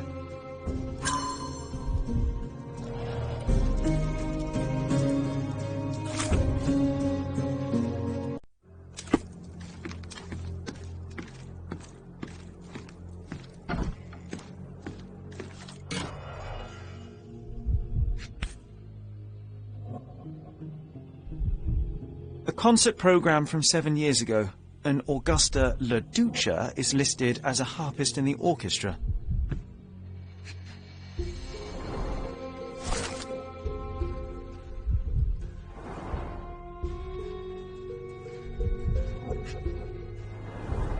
Two theatre tickets for Shakespeare's Othello. The performance is tomorrow. Have to respect the classics.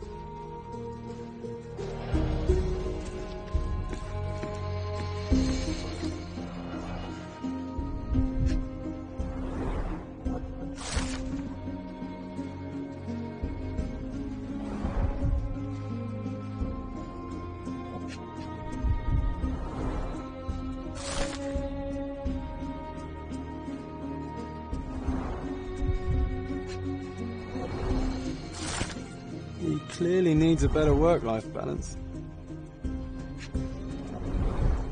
Well-organised workplace? Mr. Capello is the best. Okay, this chap is seriously creepy.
Do you know anything else about the dead body in the safe? Well, there is the rule of threes. You can survive 3 weeks without food, 3 days without water, 3 hours in harsh weather, and 3 minutes... Of you talking? Without air. I'm sorry, did you say something? No, very enlightening, Mr. Lloyd, thank you.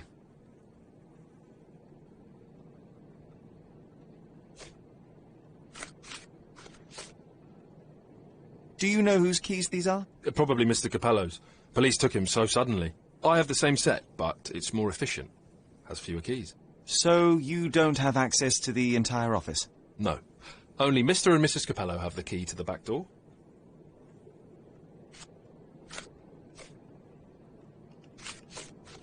Is this code memo still valid? Oh, yes. It's the same combination code everywhere. It corresponds to Mrs. Capello's birthday, actually. In fact, during this year's celebration, I was allowed a sip of champagne. That's when I had to dry my trousers, and then I had to... OK, thank you, Billy.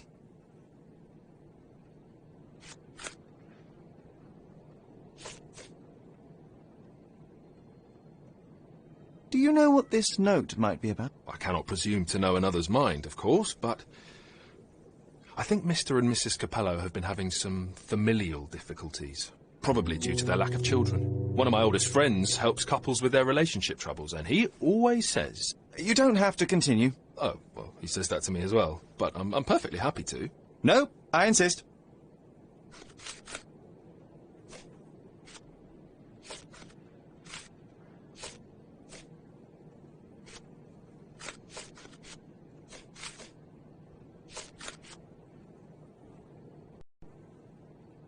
Do you know anything about these entries? No, but Mr. Capello is so well organised. I use a different method, very popular among the Buddhist monks. You create an attic in your mind and... I'm familiar. Keep it tidy, put only necessary information in, remove unnecessary information regularly. What? No, it's called an attic. You just stuff it with everything. You never know what might prove helpful someday. That is profoundly upsetting. Have you noticed anything different about Mrs. Capello recently? Not really. She talks to me more when I start my shift. Probably because of the 100 Best Curry Recipes book I'm reading. Oh, and we've been running out of paper a lot lately, so she often sends me out to buy more for her. She's very particular about the paper we use. Only one store on the island stocks it, and it's on the other side of the town. But I'm really fast. Interesting, thank you. What can you tell me about Mr. Capello? He's a good employer, but very focused on work, and very serious about security, of course, since he employed a night watch of my calibre.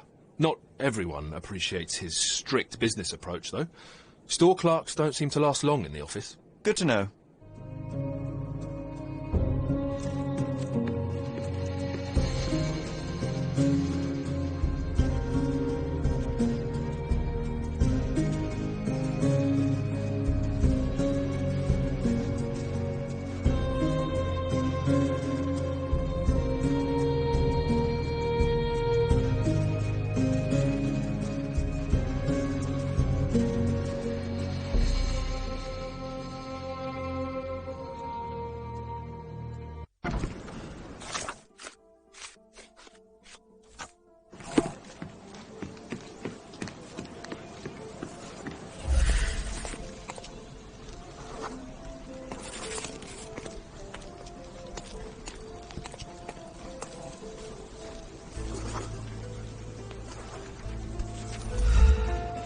The letter F is inscribed within a four-leaf clover pattern. A comprehensive set of lockpicks, recently cleaned, with no fresh scratches. Passe-muraille. Walk through walls in French. Our thief seems rather arrogant.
Maybe it would be wise to take a look around outside before we enter. Just a thought.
some clothes.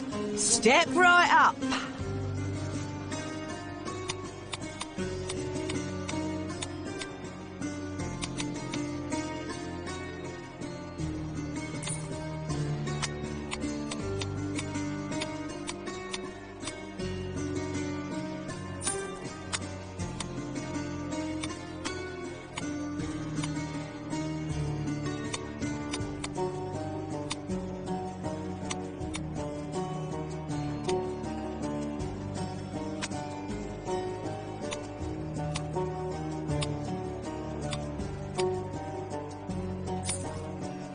I hope you'll be comfortable in it.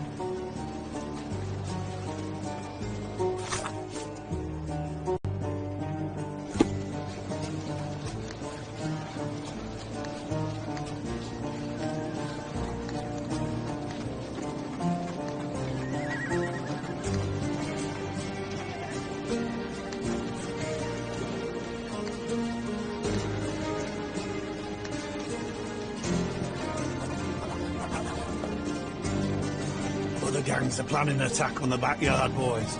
The pipe is looking for information.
Buy some clothes and help me feed my family. One man's trash is another man's furniture. Hello, mister. I've got some information for you. Heard you were asking. Have you now? Well, let's hear it.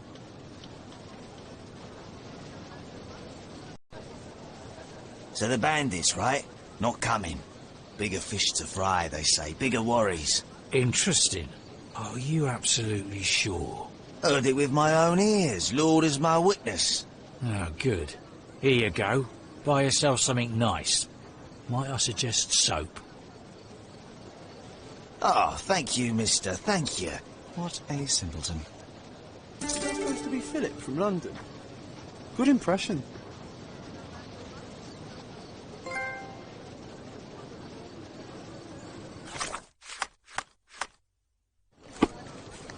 One man's trash is another man's furniture. Buy some clothes and help me...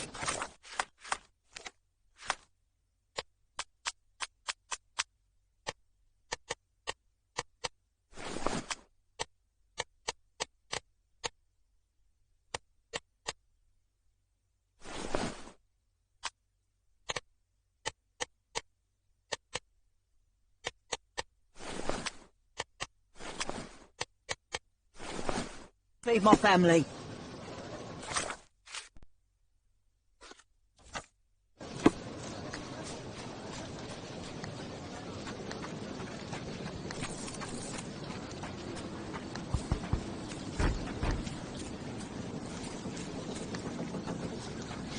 Extra! Extra! Murder on the loose! A reward offered for any information as to Mr. Galici's whereabouts.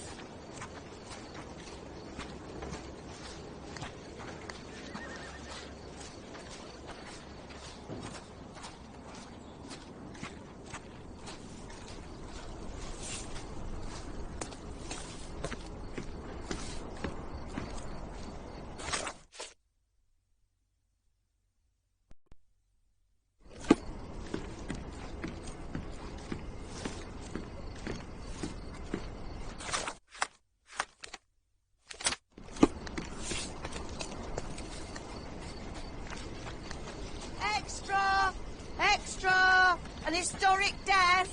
The local oculopulist killed Theodore Gilden because of ancient Roman...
Do some...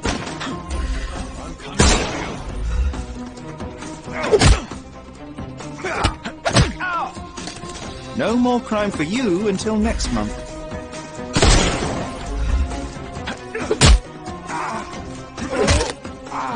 Don't bother moving.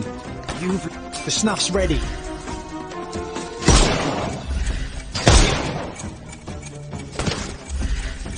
We can overcome the brute. Dodge this!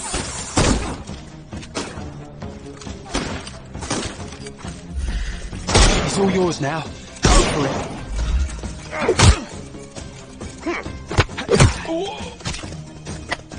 Take a rest. I couldn't miss the party. Too simple. The snuff's ready.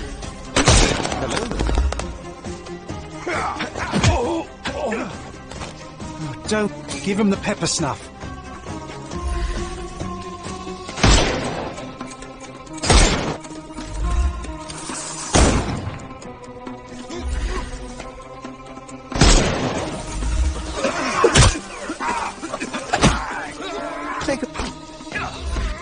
The snuff's ready.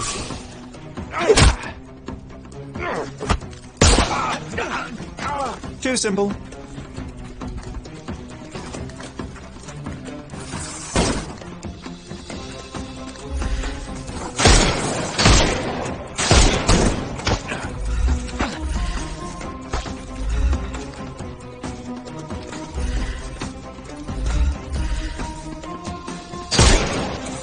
Time to knock this guy out.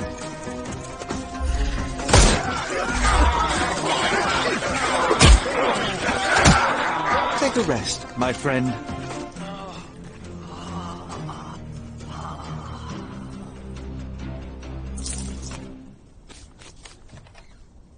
Okay, I give up.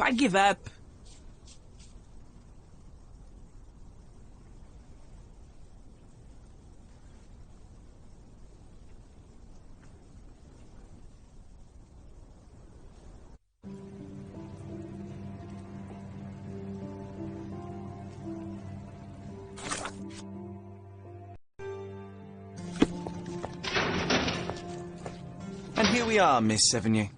A place where we can talk about all your recent activities. We have a nice profile on you, you know. What are you talking about? I didn't do anything. Is there nothing you didn't do, Miss Sevigny? Thieve for the gang, break into the Armor Capello office, kill Niccolo Detti? What? Kill? I didn't kill nobody. No, how? So you admit the rest. I suppose you won't mind explaining some things to me then.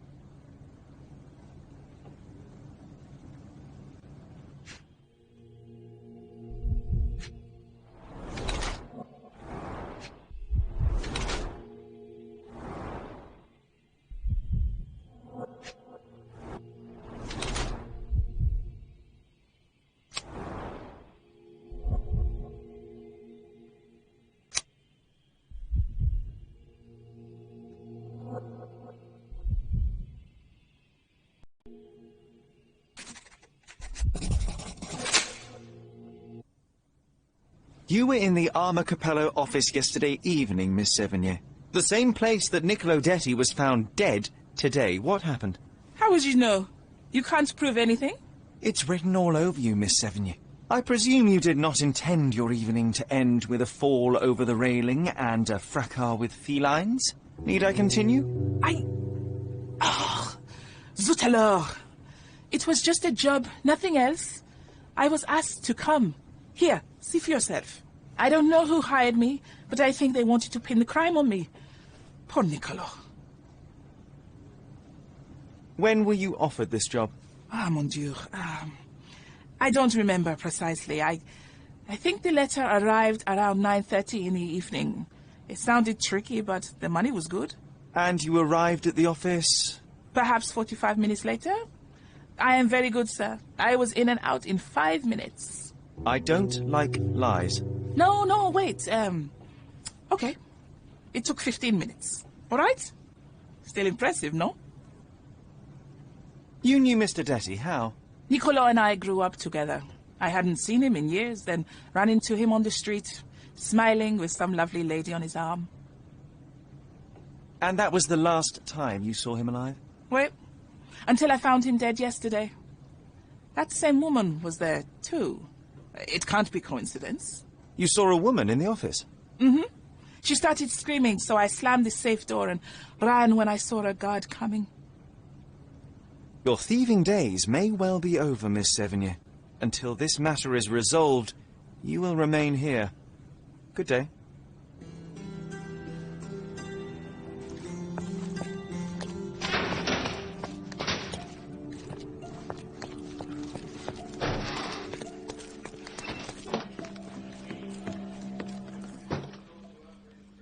What exactly was your relationship with Niccolo Detti? Who? What are you talking about? Madam, please, a young woman dedicated to her music and an enthusiastic artist. Your marriage to Basilio could not have offered all you needed. And then about 6 months ago, you met Niccolo Detti. There was a spark, you started to see each other. It brought passion back into your life. How could you... But your tryst didn't go unnoticed. Felicia Sevigny spotted you with Niccolo, but rather than cease your affair, you took care to avoid the public eye. You started working with your husband at the office and met your lover there in the evening after Basilio departed. Billy would not notice, and you hoped neither would your husband. Do I have this right so far? Yes. I love Basilio, I truly do. But his first passion is his work. I respect that, but it left me adrift. Niccolo. Oh, sweet Niccolo. He was the man I needed. If he had had any other name, I would have talked to Basilio. But he was a Detti. And your husband suspected something? I think he did. He asked questions. Billy's schedule was moved forwards here. Yes, he suspected. And thus we arrive at the heart of the matter. How did Mr. Detti end up deceased in the safe? I do not know. Madam? I don't know anything about his death. Are you sure this is how you wish to proceed? It is the truth. Please, just leave me be.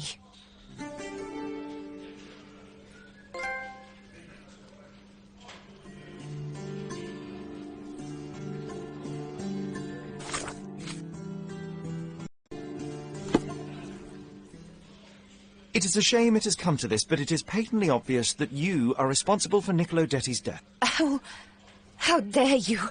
I wouldn't want him to... I see you need some persuasion. I know that Niccolo Detti went to the office to meet you.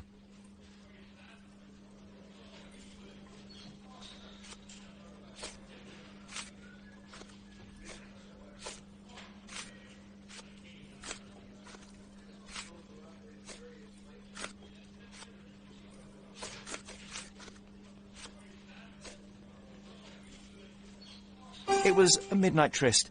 Niccolo would visit the office once Basilio left, but this time he returned. So you hid Niccolo in the safe. A foolish move. I didn't know the code had changed. It was the only choice. I couldn't let him be found. I loved him. Really? You could have saved his life by simply speaking with your husband, but you sought to free him another way.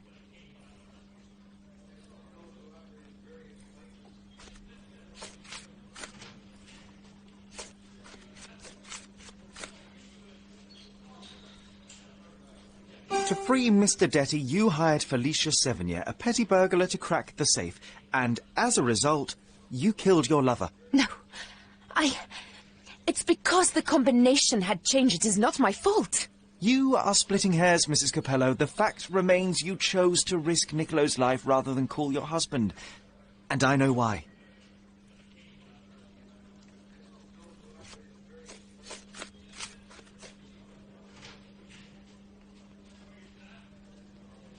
You were afraid how it would affect the reputation of the Capellos, and you feared what your husband would do as a consequence. He's a good man, but he cares about his business, about the family. It would have destroyed him. And now he's accused of murder, Mrs. Capello. How considerate of you. Mio Dio, how did this all happen?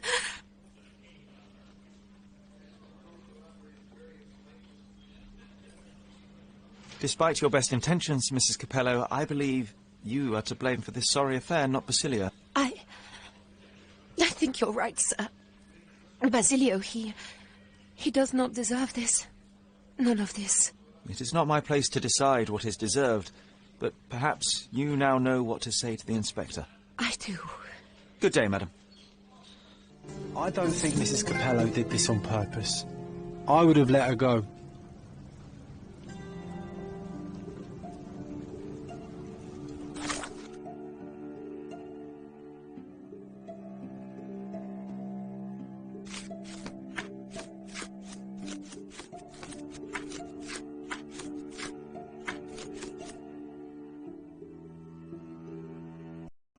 My word.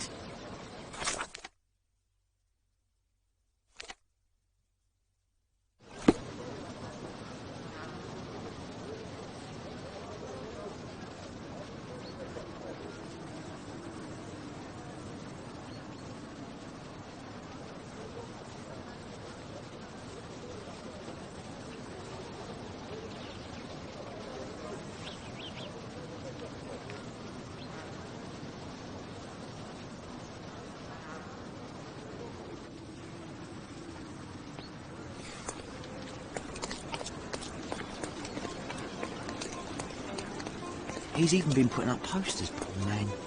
Losing it may be the death of him.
Murderer on the loose!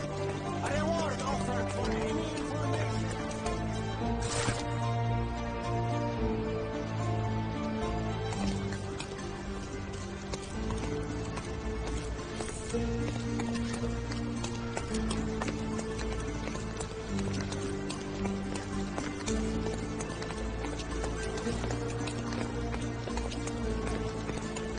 Exquisite furniture for your own.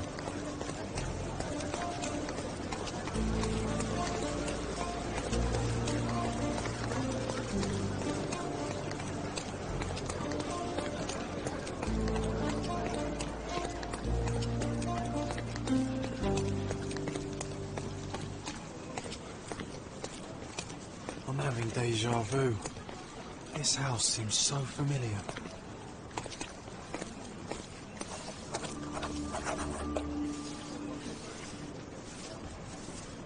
Greetings.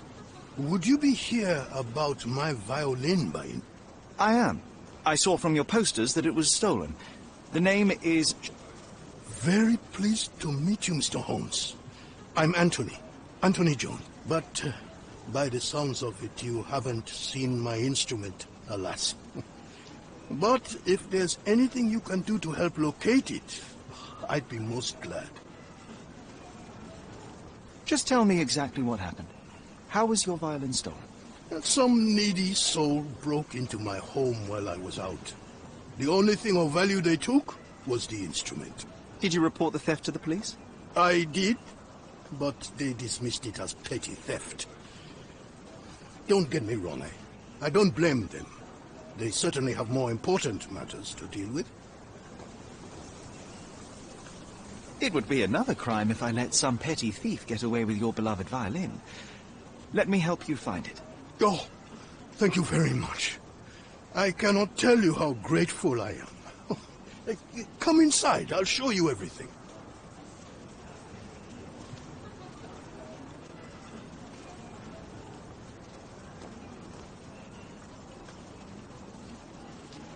Feel free to look around.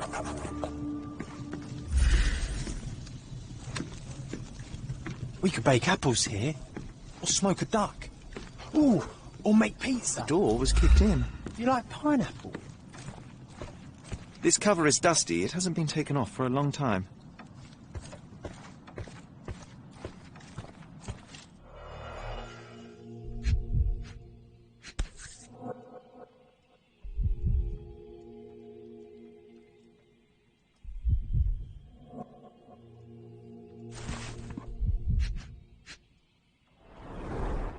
The thief left the bow.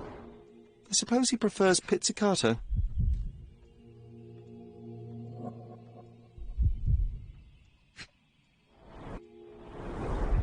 The jagged bottle reeks of cheap whiskey.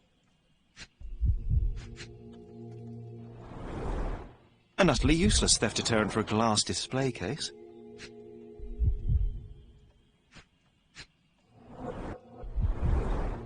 Clumsy of a thief to cut himself on the glass he just broke. Nothing was taken except for the violin. How odd.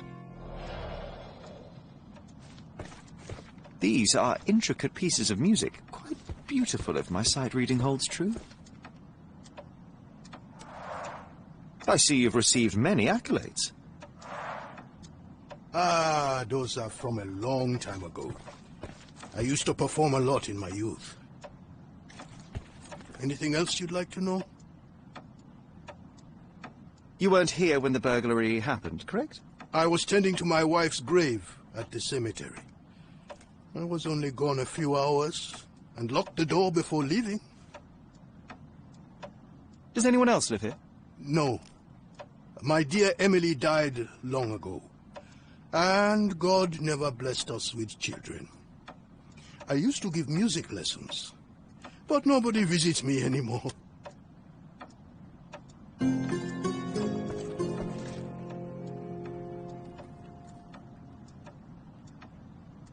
I can't hear anything. Has it got strings?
trail stops here along the waste.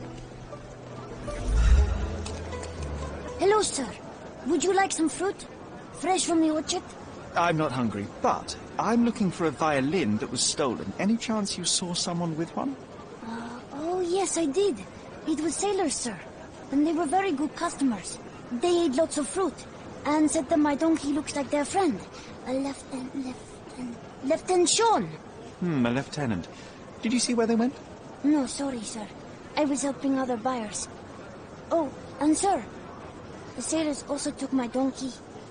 So I guess they weren't very good customers. They promised to return him, but they didn't come back. My father will kill me if he finds out. So I'm still waiting here for them. Do you know Anthony Jones, the musician? He lives nearby. Of course. Mr. Jones is very kind. He never barters. Funny you ask. I'm yet to crack a smile, so pray tell. Well, the first time they came by, the sailors mentioned something about music, so I told them Mr. Jones can teach them how to play. Wait, so was it his violin? Oh. You couldn't have known they would steal from the old man. Fortunately, you made up for it with your testimony. I'll find them and your donkey soon enough. Stay put.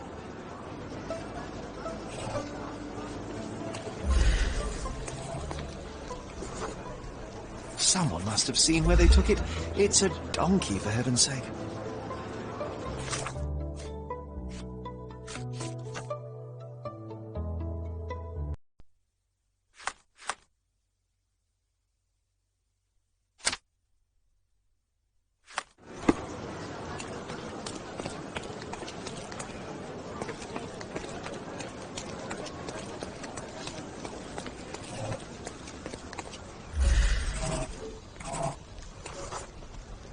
The donkey was being stubborn, but so were they. There we are. The first lead in our asinine chase. One of them lost his cap.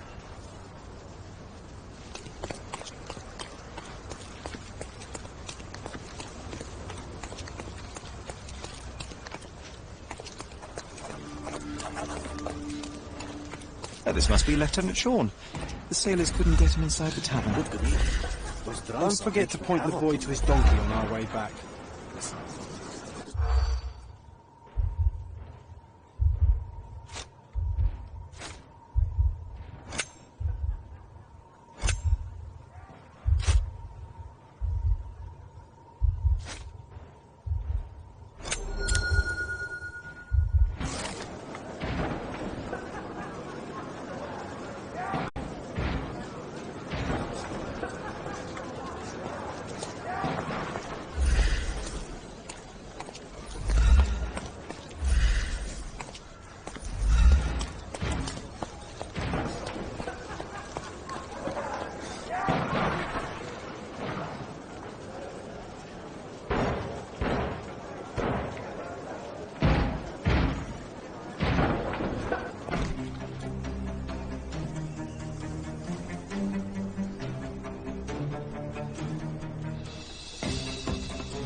When a king is out,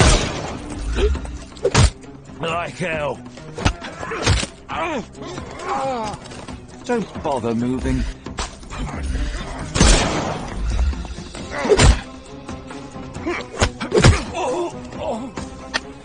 Take a rest, my friend.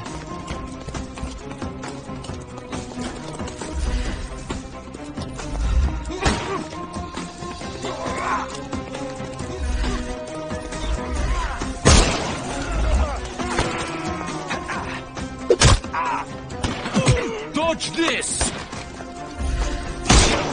The snuff's ready.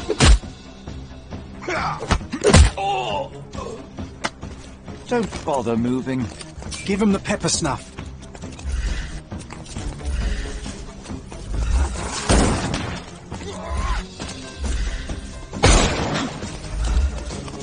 I'm coming. No more crime for you until next month.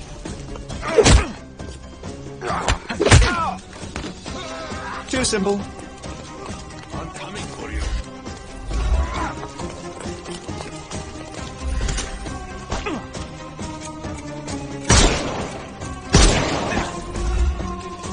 Overcome him. I couldn't miss the party. Don't bother, The snuff's ready.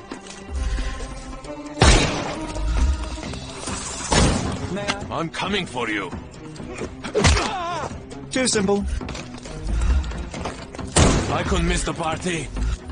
Give him the pepper snuff.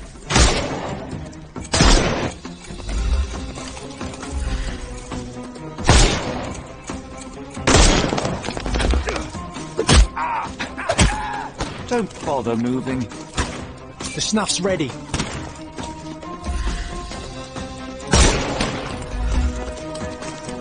Excuse me. Too simple. Give him the pepper snuff. Well, they left me no choice.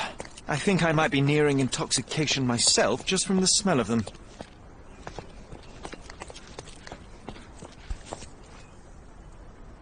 The maker's stamp suggests it was made by a student of Cressender. Quite a lovely instrument. And somehow, after all the mayhem, it's still in one piece.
I found your donkey.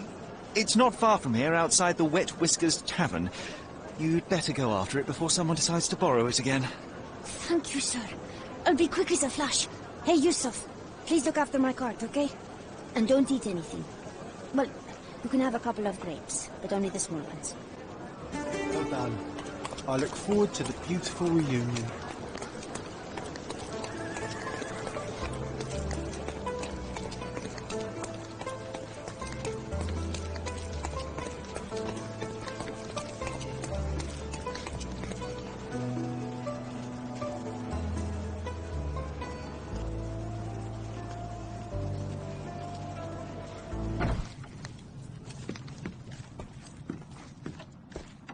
Here's your violin, Mr. Jones.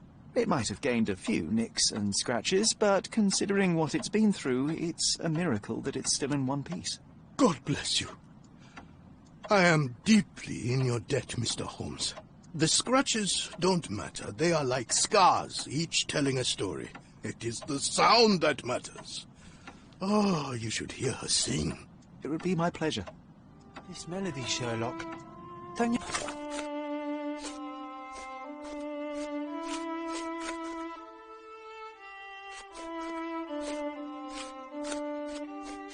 recognize it?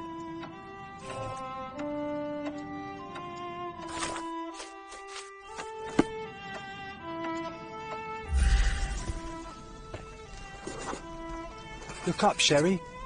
There used to be an attic up there. We used to sneak in from the roof and listen to Mr. Jones play when we were children. You should tell the old man the truth. I think it will mean a lot to him. Bravo! I'd forgotten how beautiful a violin sounds in the skilled hands of a virtuoso. That, melody, it brought back some memories. I have a confession to make, Mr. Jones. As a child, I used to sneak into the attic above this very room and listen to you play.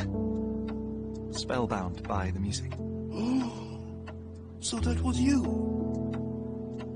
After my wife's death, It was difficult to pick up the violin again, but knowing someone was listening helped me persevere.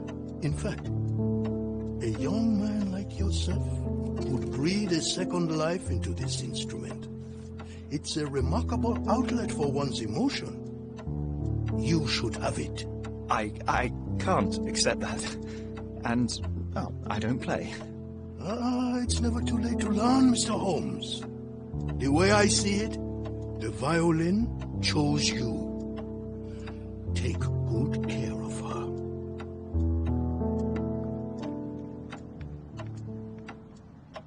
Sherry, I'm really glad we helped him.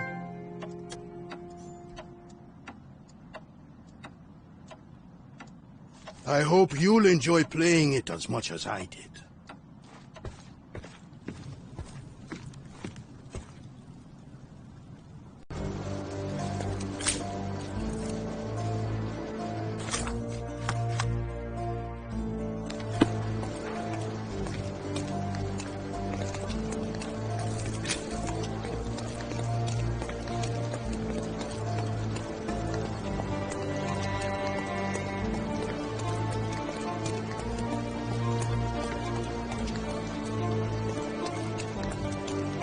I thought you would kill the boy.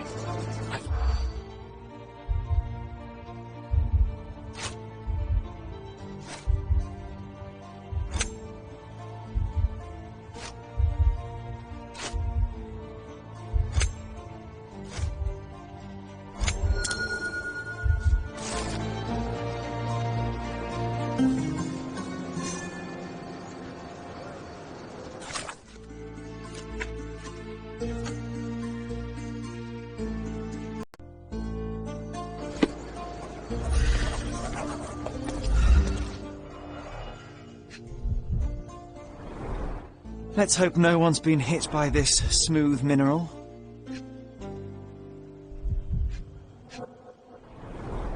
A deck of tarot cards, very popular among street performers.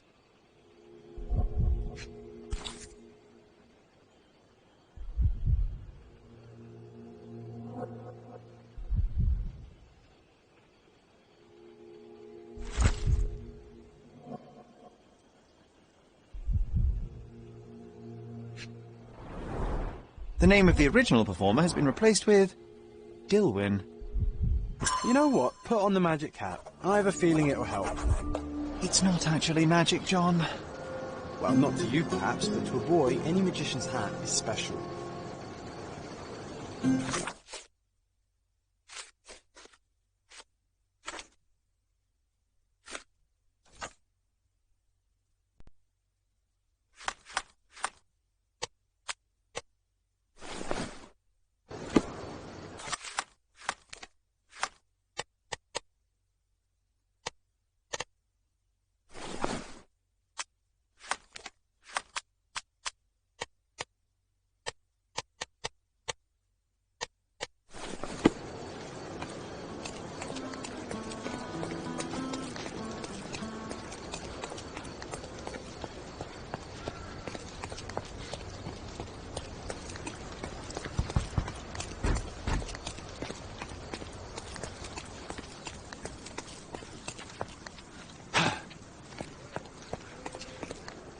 Should have known better than to jostle a police officer.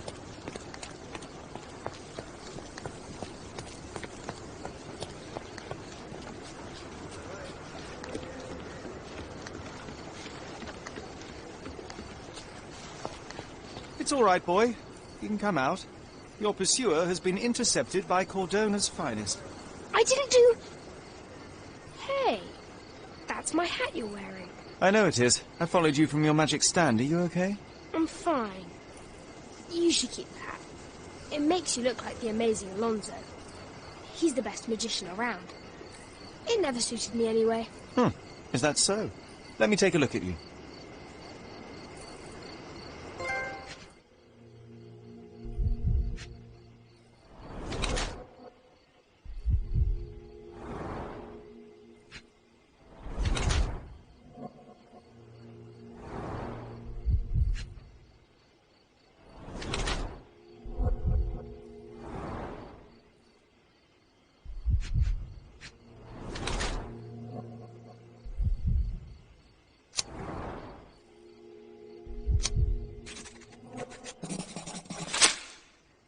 You wear your bruises like a badge of honor, a souvenir of your street antics. Your clothes are ragged, yes, but your hair and nails are clean.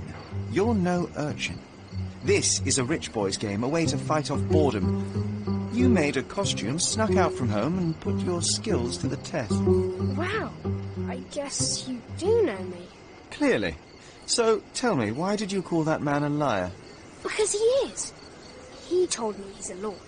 But no lord has calluses on his hands and sour cabbage stuck in his moustache. He came after me. He caught me with a fist. Nasty bugger. What did you expect? You embarrassed him in front of his peers and he couldn't admit it. Of course he would lash out. You must be careful how you deploy the truth, Dilwyn. It's a potent weapon, as easily turned against the speaker as it is brandished by him. Yeah, well, the truth is what people pay me for. I simply notice things others don't. But I think you know what I'm talking about, don't you? Yes, I can do it too. It's called deductive reasoning. I happen to be somewhat of an expert in it. I never knew there was anyone else like me. Your abilities come with consequences, Dilwyn.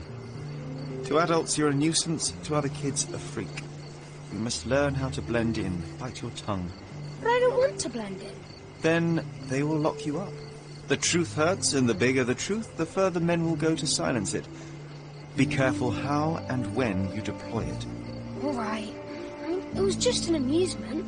Yes, nothing like a swift uppercut to really pass the time. Perhaps when faced with the monotony of this world, you will find a place in your mind to explore instead. There is little to gain in idle provocation.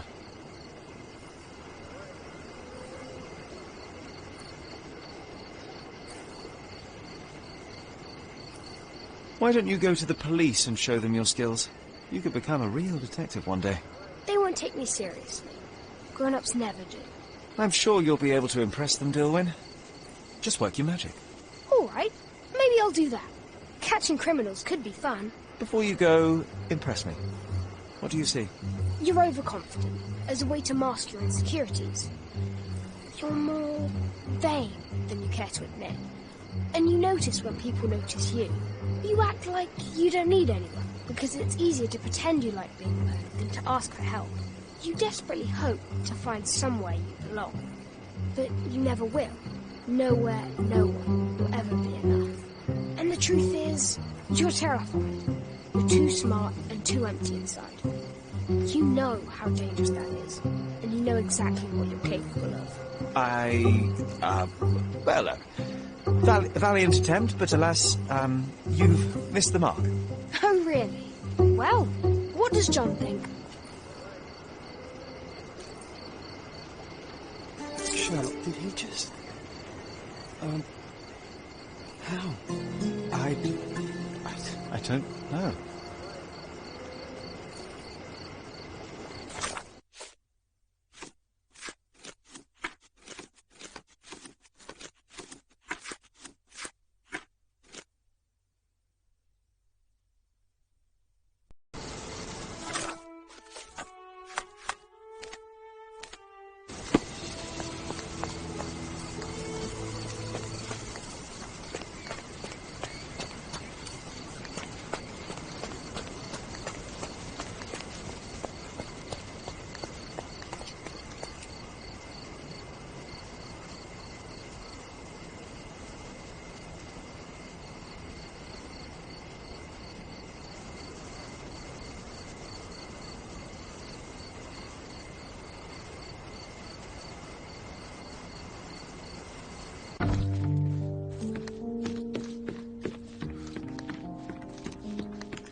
Sherry, please listen to me. Sherry. John, I always listen to you. You don't have to do this. You don't have to go through. I don't know what is beyond this door, but I can feel it. Buzzing, angry, like a fly at the window. I know. I can sense it too. You locked away this memory for a reason. There is only pain here. Pain? And truth. You do not need to suffer either. There is so much more we can do on Cordona, so many others we could help. There is no coming back from this. John, my anima, my brother, there is nothing more important in this moment than this truth. I know you fear for me, but my path was set long ago. I can no more step off it than I can ask the avalanche to roll back uphill. Just... please be careful, Sherry. I love you. Quite. Come on. We'll go together.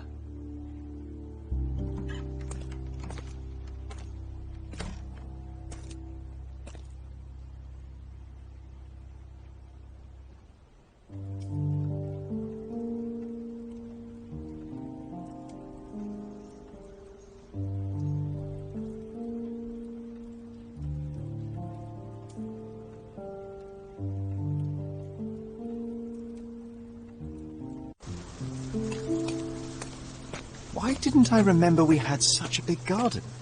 Maybe you forgot it for your own good.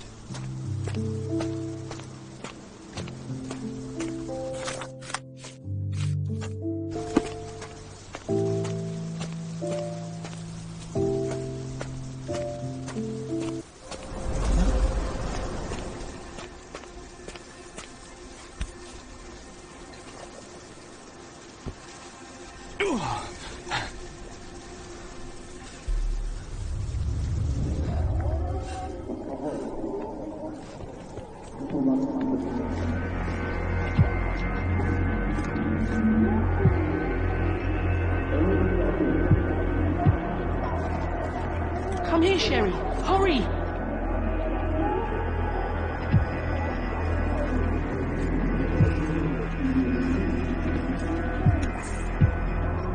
These must help calm her down.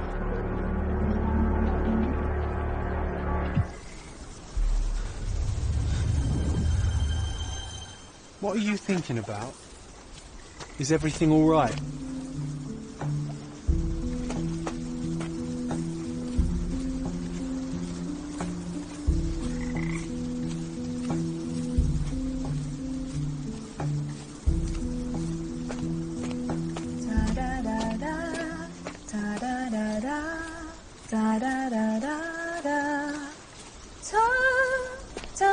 Don't go, Mother, wait!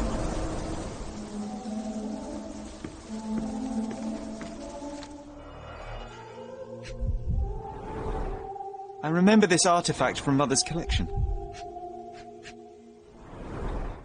Mother's work journal. I liked poring over the detailed pages and reading about my parents' collection.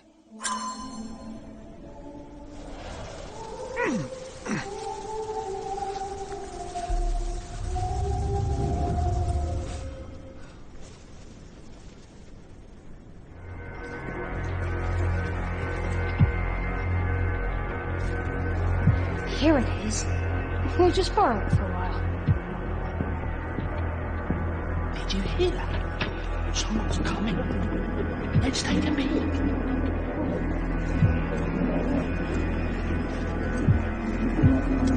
You call this progress? Charlotte, amateur. I'm not letting you anywhere near my mother again. Any result is progress, even if it is a worsening of her condition. It informs my... No. I have made my decision. She must be sent to a legitimate medical facility. I will not let her hurt Sherlock. What? Master Holmes, you do not understand. That will be all. I expect you to have left the house by week's end.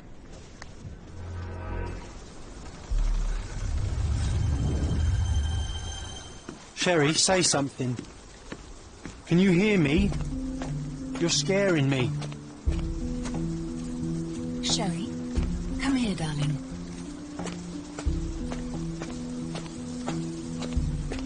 I'm waiting for you. Coming, Mother! This was from my mother, wasn't it?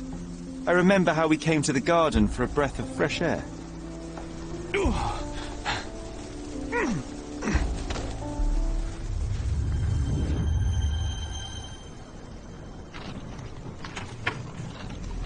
Take me to my flowers, Sherry. They must already be in bloom. As you wish, Mum.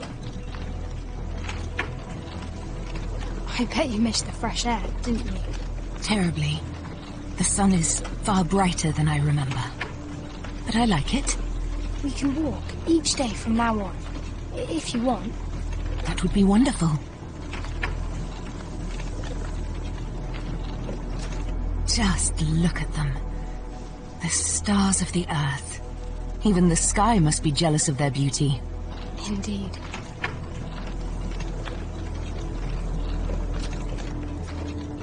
Mother, would you like to go around the water? That would be perfect. I always wanted such a nice pond in London. It looks so peaceful. Mycroft knew you would like it.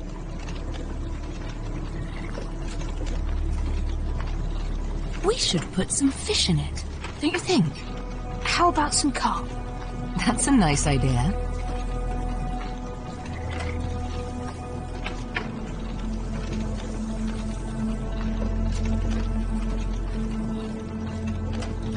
Let's visit your father's tree. It grows so fast, just like you.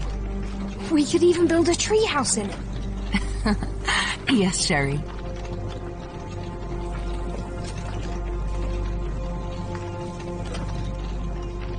Speaking of your father, could you call him out, please? Mom! I'm sorry. He passed away. He's gone. No, he's not. I'm telling the truth. Did you forget again? No! Don't you dare say such things!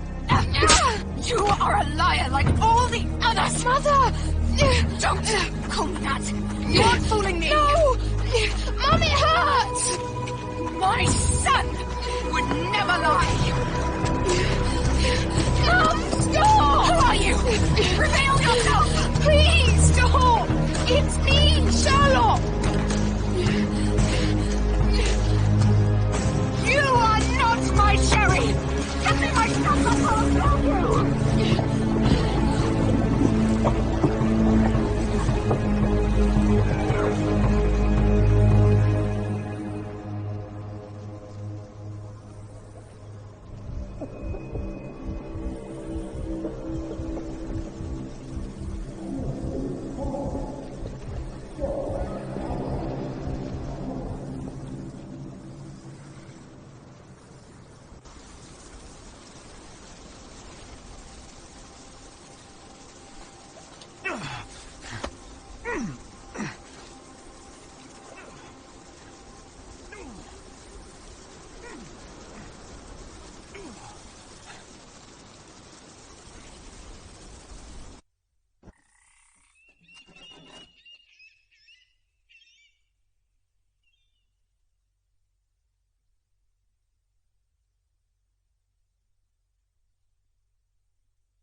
Sherlock. Sherlock. Can you hear me? Come on, wake up.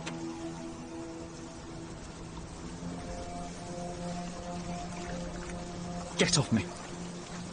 Sherry, You knew, and more than that, you hid it from me. You couldn't bear the truth, Sherlock, so I shouldered it for you.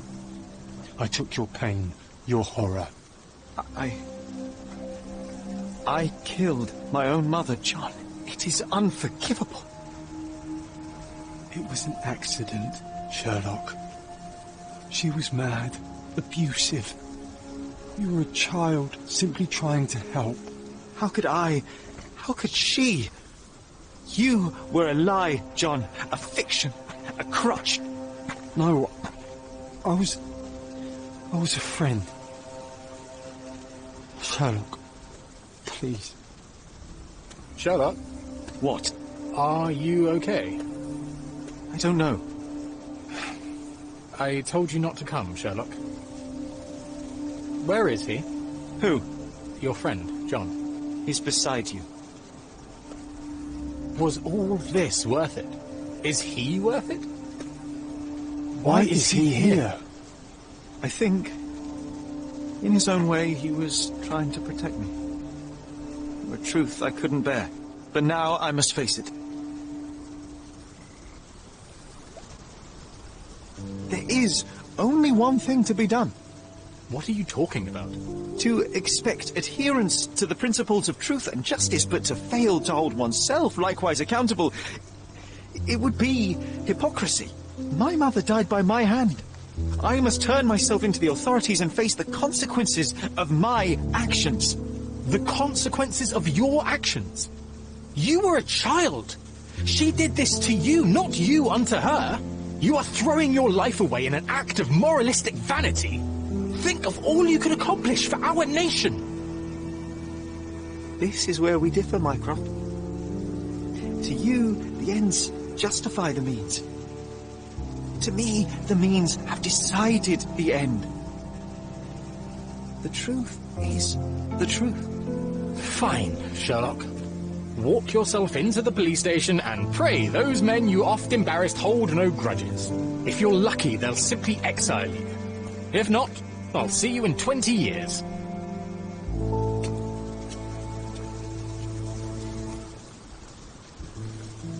Are you going to berate me too? Try and talk me out of it? As I told my brother, if I cannot demonstrate the character I chastise others for lacking... Sherry, I think this is something you will have to do yourself. Myself? How do you mean?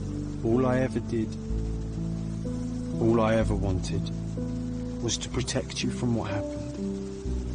And now you tell me I was wrong to try, that it was ego or hypocrisy to show a young boy kindness. But it was just empathy, creativity, and love for one's self. So please, please, Sherlock, don't do it. Why can none of you see it? The truth is the truth. A murder is a murder.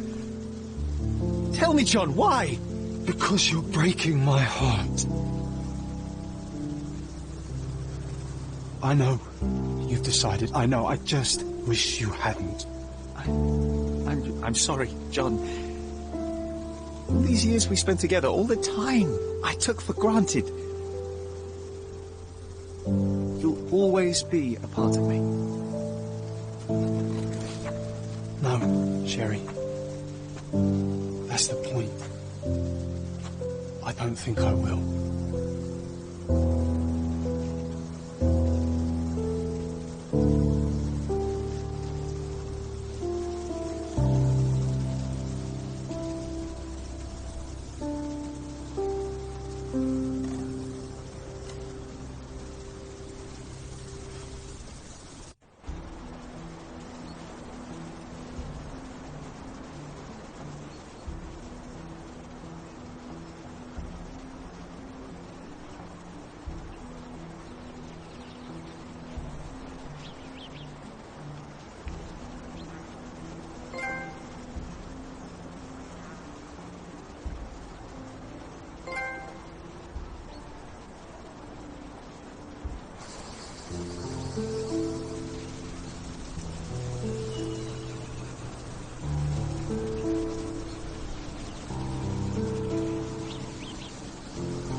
Why are you here? Closure, I suppose. And to help a friend. You and I are not friends. In a race between the thawing of the ice caps and our friendship, I would buy a boat. Ha! Is that right? I can see it now. I know what you did. What did I do? You needled me. From the moment we met, you were searching for weakness. You pushed me to pursue the truth about my mother. You questioned everything I did, everything I believed, to break me. To blur truth and fiction, reality, morality. Saboteur in silk. Was it vengeance, Werner? Or do you prefer Klaus? Excuse me? You are Klaus Richter, Otto's younger brother. Do you hold me responsible for his end? Ha! There was no love lost between me and my brother. I am sure you can relate. Otto was merely the gravity that pulled me into your orbit. Or you into mine. Once I met you, I could not keep away. Why? What reason do you have for all this? To help you. You're lying. To show you that you were wrong. More lies. I know you now, Werner. Try again. To see what had happened. Or is that yet another untruth? Does it matter? Take your pick. Who cares? You're my masterpiece. I turned Sisyphus into Ozymandias. You could not see the futility of your quest until I helped you to let go of the rock. And now, nothing beside remains. I remain. Despite you, and to spite you. It is a matter of will and power now. Will you overcome this, or shall you decay? Oh, on that note, I brought you something. I want nothing more from you. When one wants for nothing, Sherlock, the best thing to get them is something personal. So, here you are. Now, please excuse me, but the gallery calls. I'm already conceiving my next project.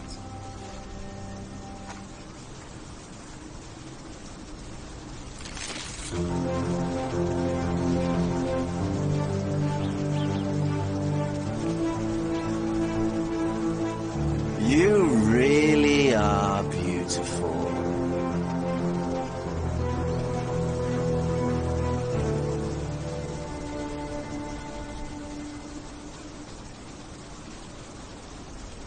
I was prepared to take responsibility for my actions, but again my brother conspired against me. A little diplomatic pressure and the trial was dismissed. Instead, I was exiled from Cordona. Freedom never tasted so bitter. Another perversion of justice at Mycroft's hand. With no means, no home, and no purpose, I returned to London. I enrolled at Cambridge University, but few lectures held my interest. I prefer to spend time alone at the hospital laboratory, pursuing truths in chemical form. No one there questions my choices. I have begun to attract a desperate clientele, men that skulk after me, pleading for answers to their simple mysteries. At first, the distraction was unwelcome. Now, I find myself craving it, lest my mind drift back to the island, to Mother, to John. What was her life worth? How many adulterers and petty thieves will it take to make it right? Can anything?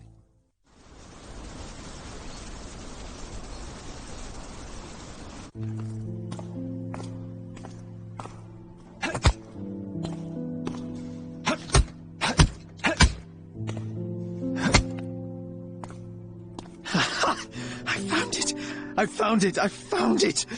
And what is that?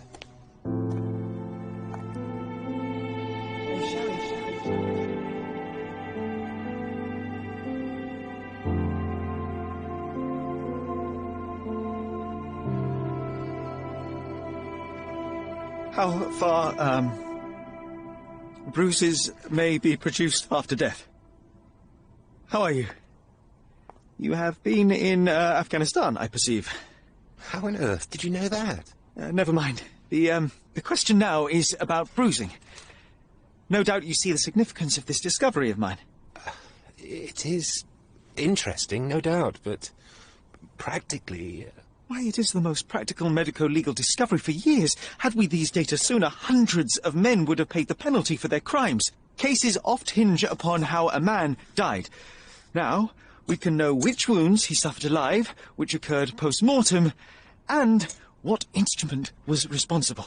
And ergo, one will soon be able to calculate with utmost precision when and where death occurred, sparing the innocent and damning the guilty. Well, then you are to be congratulated. Indeed. But, you came here on business. Correct again. I am looking for someone with whom to take diggings, and heard you were complaining that you could get no one to go halves with you. I have my eye on a suite in Baker Street, which would suit us down to the ground. You don't mind the smell of strong tobacco, I hope?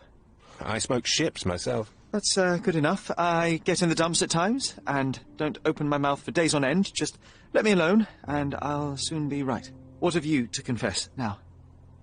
It's best for two fellows to know what bruises each other carries before they begin to live together. My last companion and I... Well, I object to rows because my nerves are shaken. And I get up at all sorts of ungodly hours. And I am extremely lazy. I have another set of vices when I'm well. But those are the principal ones at present. Do you include violin playing in your category for rout? It depends on the player. A well-played violin is a treat for the gods. A badly played one. Oh, no, that's all right. I think we may consider the thing as settled. Oh, forgive my manners. My attention wavers. Sherlock Holmes. Dr. John Watson. John.